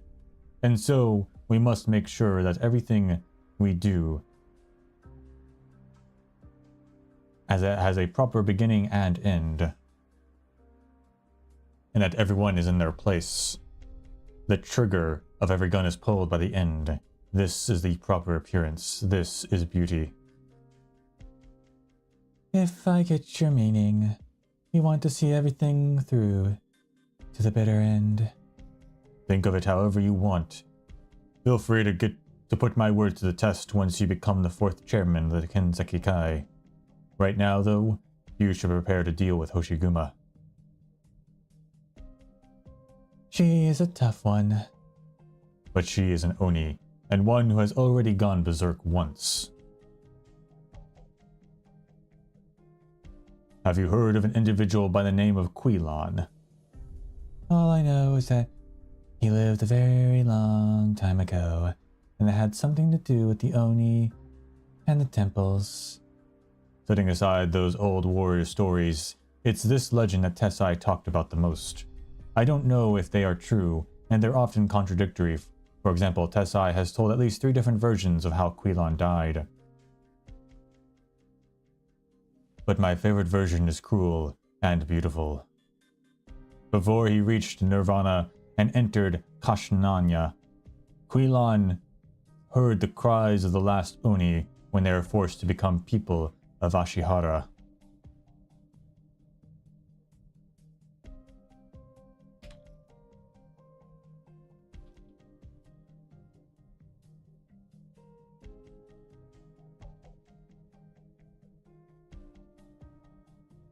Ashihara.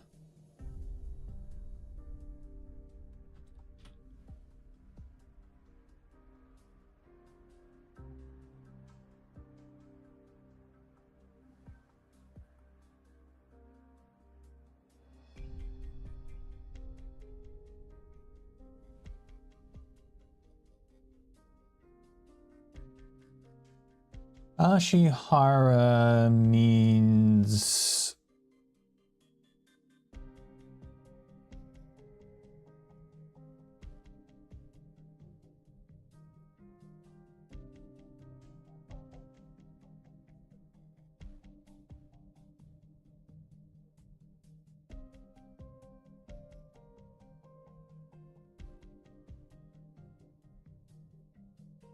well, it can mean a couple different things, so it's a bit hard to say what they mean with it.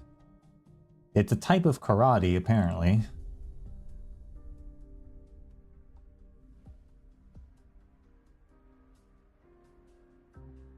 But as for an actual meaning, something to do with reeds.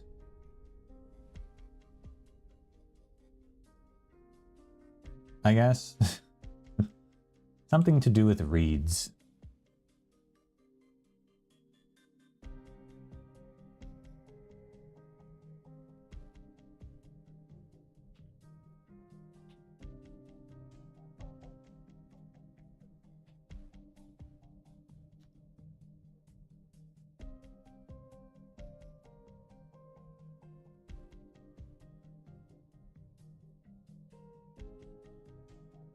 By then, however, Quilon no longer had the strength to leave Ashoka, nor wield a sword to save his people, or even keep his fiery blue wrath in check.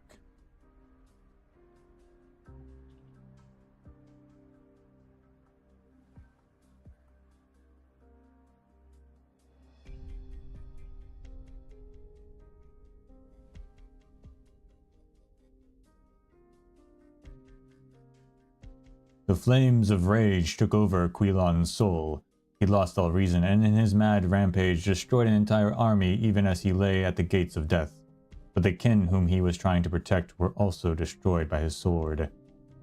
It is unknown whether Quilon died of exhaustion or took his own life, or whether he was so heartless that he attained to Nirvana, fully at peace of himself, in spite of what he did. I'm not sure why you're telling me the legend of Quilon right now. An Oni is at its frailest when it realizes its own powerlessness. As to whether what follows next is depression or madness, our foe has already demonstrated the answer once. Now get some rest. I have a guest to greet. I wonder if... Okay, so...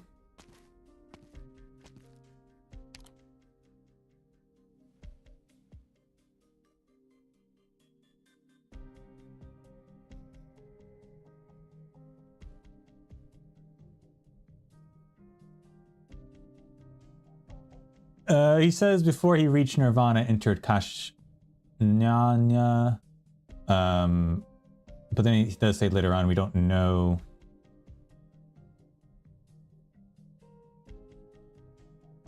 if he attained Nirvana at his death, so that seems contradictory already. But presuming he reached Nirvana and entered Kashnyanya, that is... Kashnyanya is like the Kazdal for Nirvana. That's like... That was talked about in the Furnicide fables, right?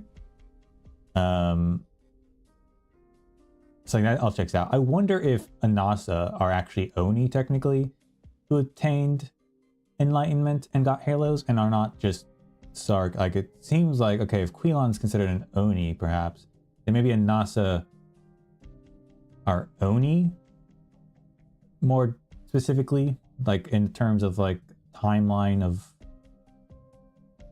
genetics, I guess.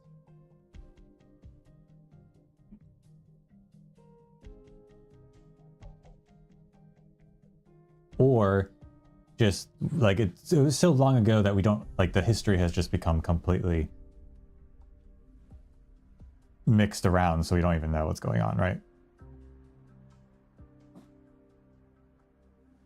But my interpretation was Sarkaz followed Quilon eastward. Some of them became Anasa, following his Buddhist sort of teachings. Other ones became Oni for whatever reason. But maybe they were all Oni, and then, but some of them became Anasa. I don't know. But Anasa, the one we have, her horns, some only have 2 horns, so it's not impossible to have 2 horns. But her Anasa's, what, I don't remember her name. The one Anasa we know about, her horns are different than how Oni horns look, so I'm not sure.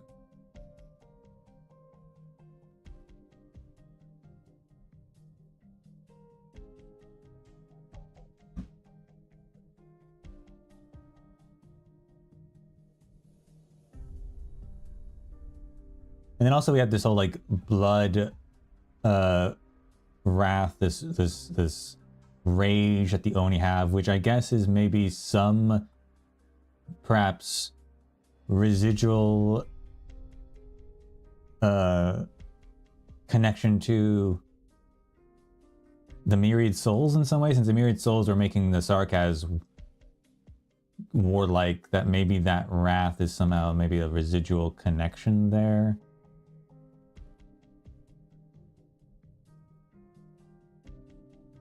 Has it been affected since episode 14? I don't know.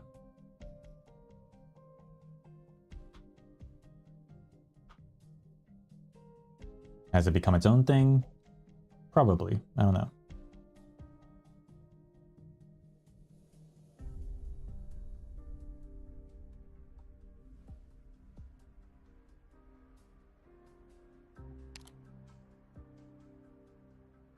Mifune-san, I bid you good health.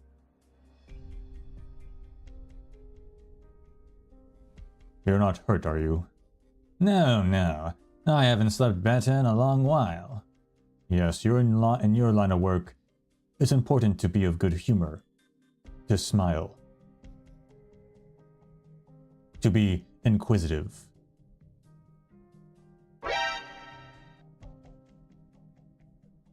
Call Hoshiguma. Tell her that I have something to discuss. See, Mifune-san, Hoshiguma helped me a lot, you know. Helped you discover the truth of the Wan Yu-Do. Yes, but not only that, right? What was going through your mind when you stood in front of your yatai at a loss? Thinking about all those years you wasted chasing the Kaidan, weren't you? Now you know it was all fabricated. You were fooled by me and those Kaidan stories I made up. Why? Why did you do it? None of your business. Just think of it as a stroke of bad luck. But life goes on, after all. So if you're willing, there's something more concrete you can seize. Are you trying to bribe me? Bribe? No. Make the call. You can keep your little information broker gig going. Refuse, and you know what the Kinseki Kai does to our enemies. Mifune-san, would you like a reminder of how you lost your right eye? He lost his right eye. Does he have a glass eye? I haven't forgotten. I barged in on one of your negotiations while chasing a Kaidan. I took one eye because you saw what you shouldn't have seen. I let you keep the other because I valued your talent, and as a warning to you. Now it's time you showed some gratitude. Please, give me a few minutes to think. Mifune slowly draws his blade. Uchi gaze is fixed upon the blade's tip as it slowly moves to his own throat. He gulps, unsure whether to open his mouth or close it. What's that sound? The office door is kicked open before Mori Uchi can even react. Damn, she's already there. Hoshiguma? Go. But you... He can't keep me, and I have questions for him.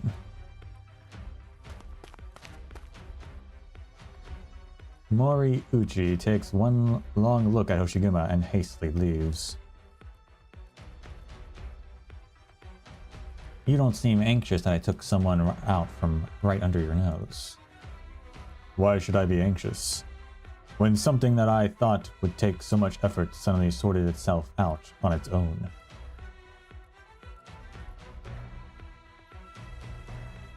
Why did you forge the letter to bring me back? It's complicated. I just told the story to somebody else, and I'm not in the mood to tell it again. But the old man must know the simplest reason. However slow he might be, Hanya. Hanya. You didn't even think of that? Some Yakuza.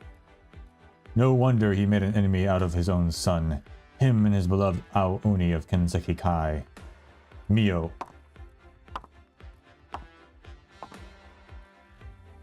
I'm afraid your break's over. Stall her. Alright. You think your boys can beat Uncle Tessai if you stall me? Keep dreaming. Why do you think victory is just a question of combat? What are you planning then? You'll see. Now, I better get going. Hold it right there. You'll be the one holding it, actually. Fire and humming. The scattered screens continue to stand unmoving. I've rescued Mifune-san away, or escorted Mifune-san away. I will be your opponent. Your blade, draw it. No need for the blade if it's you. Damn. Is that so? With the unpleasant sound of metal grinding against metal, a black ethereal hand appears from behind Mio, leisurely wrapping itself around a white tanto. 3 hands, 3 blades. You're strong, but that doesn't mean you have what it takes to get away from me. Much less without drawing your blade. You summoned a 3rd hand? You think the sword's my only weapon? Before she finishes her sentence, Hoshiguma raises her right leg high and brings it down on the round table beside her with great force. The table flies into the air, blocking her opponent's view. With a powerful leap, Hoshiguma points her sheathed sword at her foe's head. 3 flashes greet her, cutting the table open like a hot knife through butter. The sheaths encounters the black hand, delivering great force. Yeah. Impressive power. Why don't you draw your blade? None of your business. You're afraid. Afraid, me. You're afraid that drawing your blade will cause something that you don't want to happen. Quilon's death. I see. What? But what you fear will happen, whether you draw your blade or not. It'll be your inevitable end, assuming Mifune-san's predictions are accurate. I don't really get it. Despicable. Me. No, not you. Me. Run. Flee. Moriuchi does not know how long he has been running. He can feel his own innards shaking and tumbling.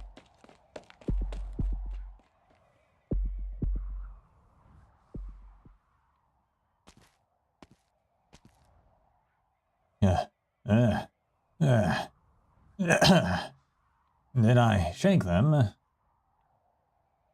You got out on your own? Who's there? Forget me so soon? Kami-sama, don't look at me like that. I'm not here to help you. I don't like the answer about the kaidan that I got out your yatai. I kinda hate it. I get that. I had planned on cutting ties with you and the kaidan entirely, perhaps even leave Misc and take a trip to the north. But someone asked me to do something.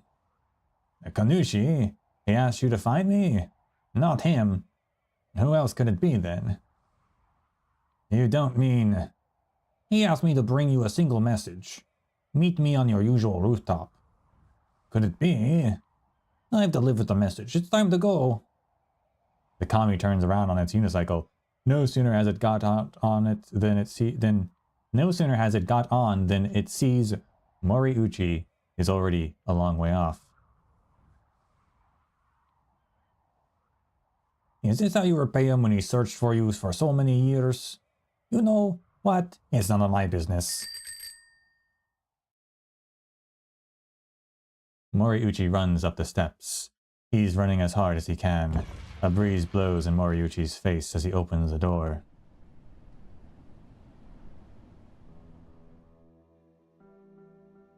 Many a sunset as he watched lying on this rooftop, watching the sky turn from red to black until the stars appear, before their light is overcome by the neon city.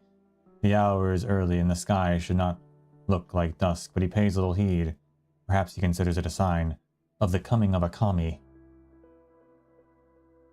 He could not describe his own emotions as he gazes at the sky. Excitement, anxiety, fulfillment, emptiness, sadness. But he lies there, waiting for a guest who may never come, until the warm breeze sends him into slumber.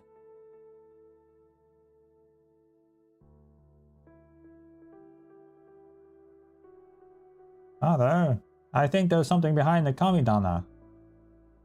Behave yourself, Toru. This is a sacred shrine. But it's really there. Come, Toru. It's our turn to pray. Please, Kami-sama, keep our family safe and we may repay our debts soon.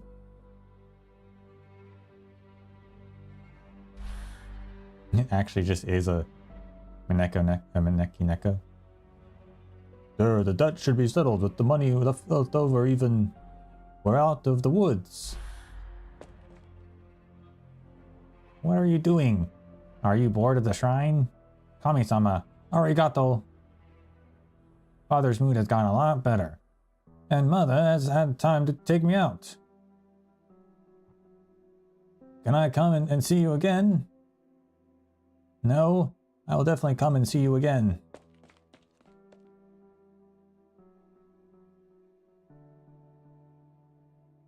Our shop just opened. It's really pretty. Do you want to come and see it? I'm sorry, Kami-sama. I've been busy helping out at home and haven't had time to come and see you. Please, don't be angry and let me see you. Kami-sama, are you there? Did you leave? Or do you want to come? Do you not want to come see me anymore? I'll treat it like you don't want to see me, but you're still listening to me, okay?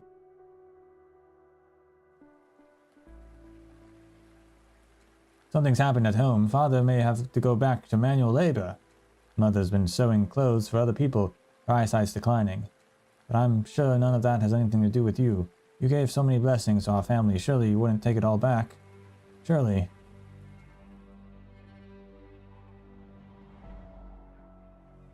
Kami-sama? Father is dead. Over drinking.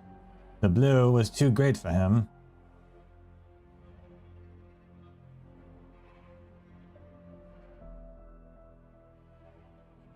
Where are you? Please, Kami-sama. Where are you?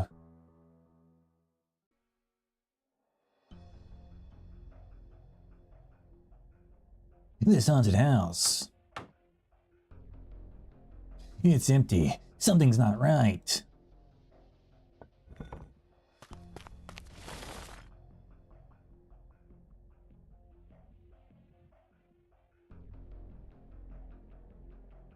It's connected to the nomadic city superstructure.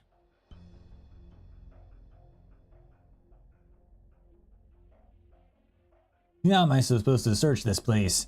This is far more than just one house or kamimachi. The whole plate might be connected. No, don't get discouraged, as long as I find that bastard. What's this?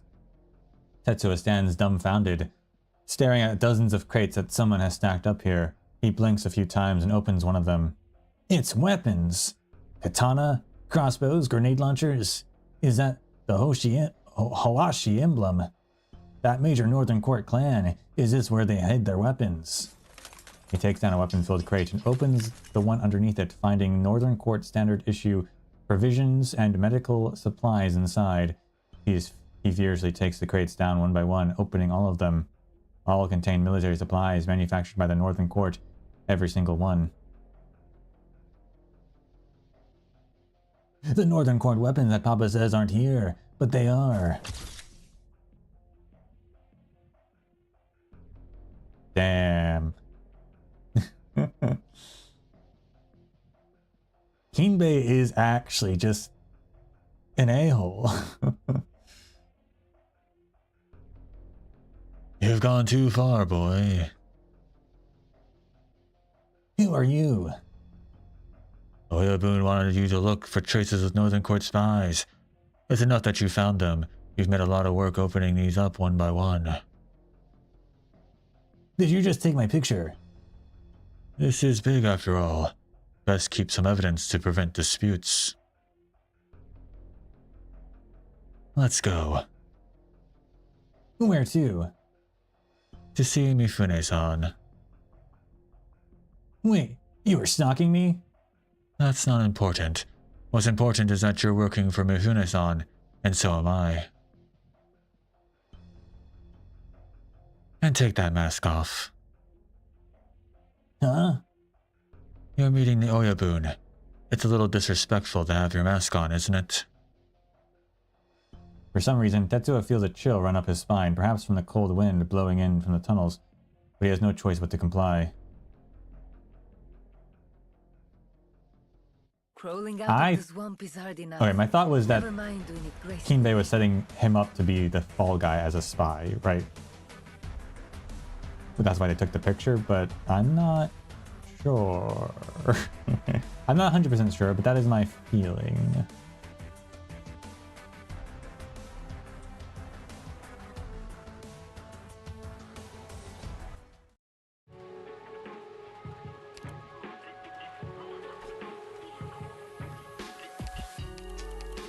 A shield-wielding elite Kinseki Kai bruiser who believes that life is a constant cycle of losing one's balance and starting over. Punching robot used for stress relief by gang members. It would very much like to be on the punching side for once. The gang members who use it do not know that their stress has simply been transferred from human to robot, and it will return the favor someday.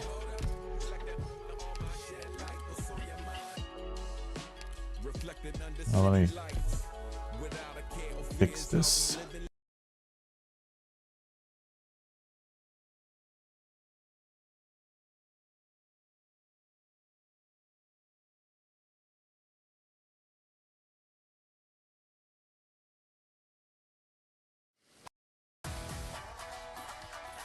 It seemed like it was framing, but it could be blackmail, but I don't know why he'd need that.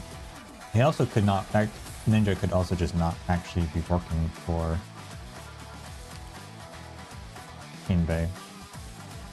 Where's the most dangerous spot? That's also possible.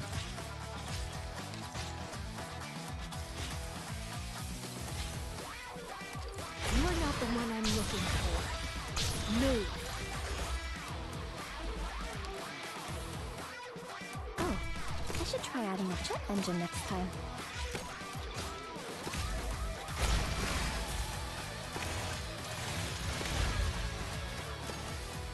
Okay, this is awkward. I'll get crippled. Apple pie with yourself!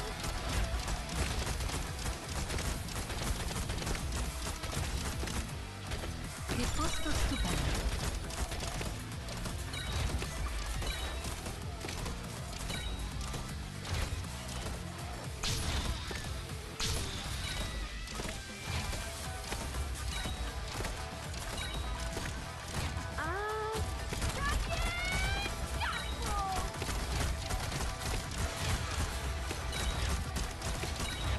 So when did that guy sneak through? Or did I already deal with it? And if I did, I don't know what I did differently. So much at least made me lose the code. You are not the one I'm looking for. Target defined. I guess I dealt with it. Okay. Fair enough. Leader, don't forget to invite me out for drinks on your tab, okay?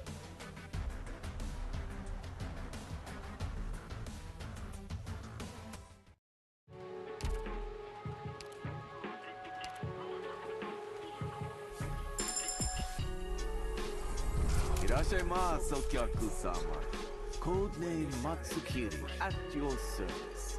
I am but a humble barkeep and proprietor of a wandering yatai, and perhaps also an individual skilled in the finding of things.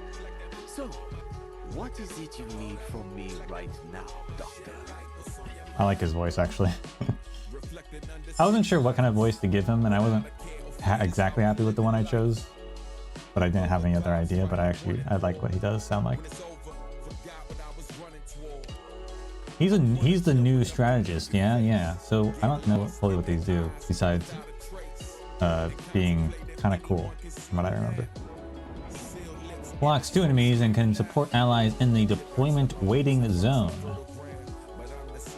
Slowpoke's Gambit. After being deployed for 30 seconds, all defenders and supporters, convenient, on the field and in the deployment waiting area gain attack, plus 10%. Only activated once. Immediately again regenerates 10 DP, and DP cost of the rightmost operator in the zone is -4. And then a match of mirrored tricks gradually generates 15 DP plus 70% attack, covers HP by 10% per second. DP cost of all defenders and supporters in the deployment zone -1, and have max HP plus 15%. Stacks up to 2 times, lasting until the next retreat.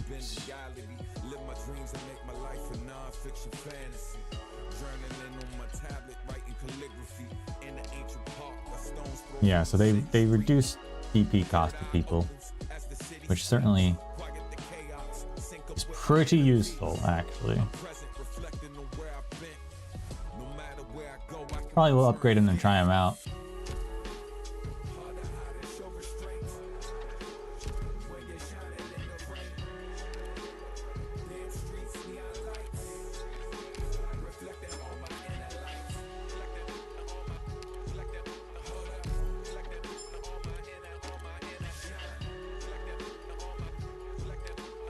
Yeah, he buffs the banner ops, yeah.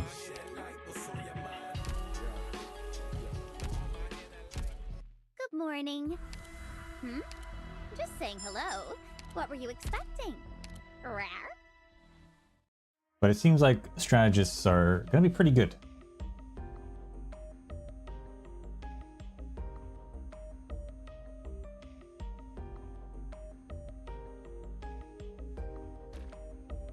I need tickets. And Orindum.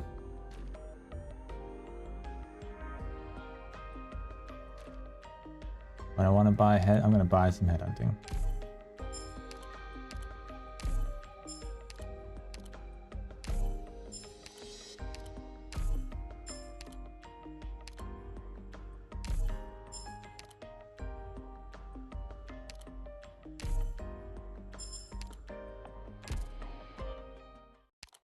Let's see if we can't get Haruka, which now we know that's her real name. Wow.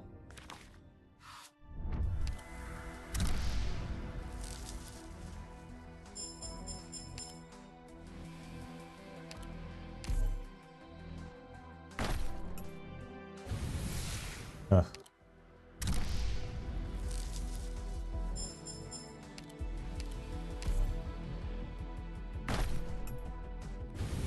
Blech.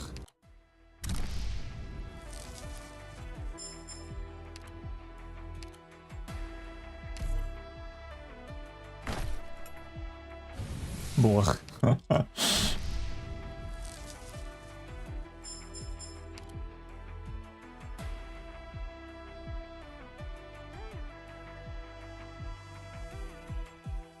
How expensive is she? 300? Yeah.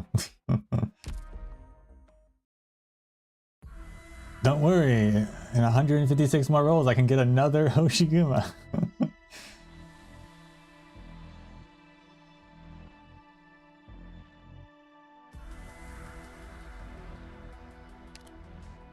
Alright, I'll do a little more.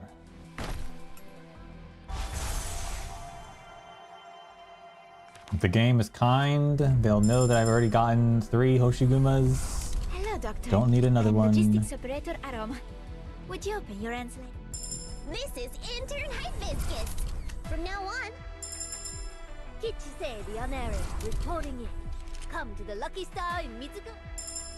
Hi, hi! Allowing me Oh, on you board son at of... last. Hand me the register. Eblana? Necras. Oh About my god. this codename. Erudite. Hmm? Rhodes Island requires I go by a codename. So I've decided to fashion an appropriate one for you as well.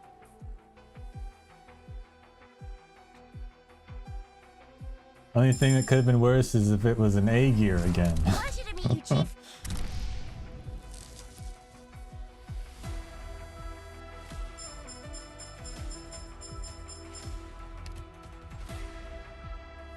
Rip. I don't know if I need Haruka that much.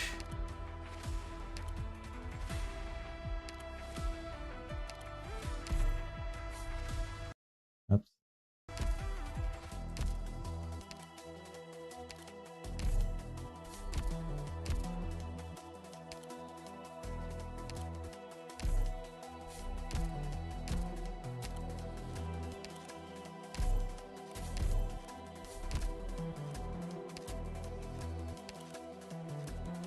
You would... You're a wolf. I wasn't sure what he is. He's a wolf. Okay. Like, either he's a wolf or he's a fox.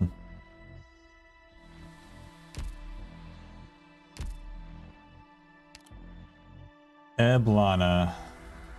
Another caster I'm never gonna upgrade.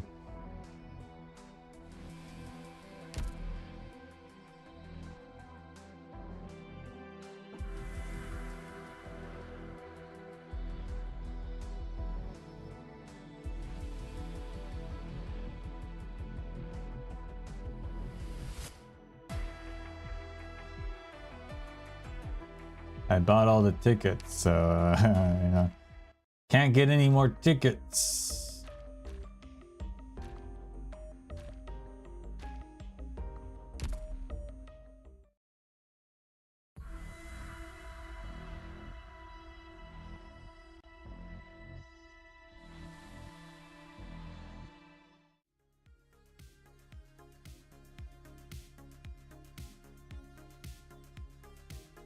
Yeah, well. We'll see. I'll think about it. I'll think about how much I care.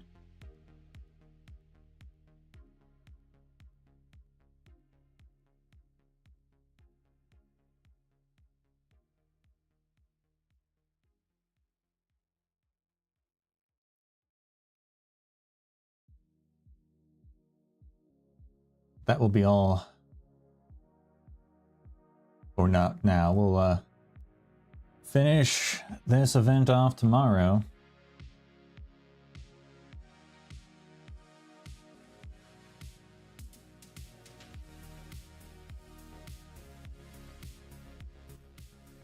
I'm gonna do some more tweaking on this mic.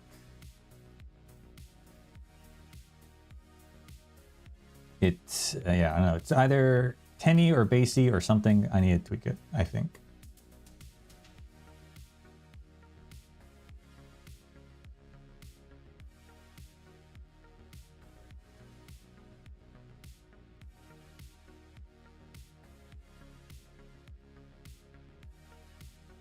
But other than that, thank you all for watching. And until we meet again, may the sands of time treat you well.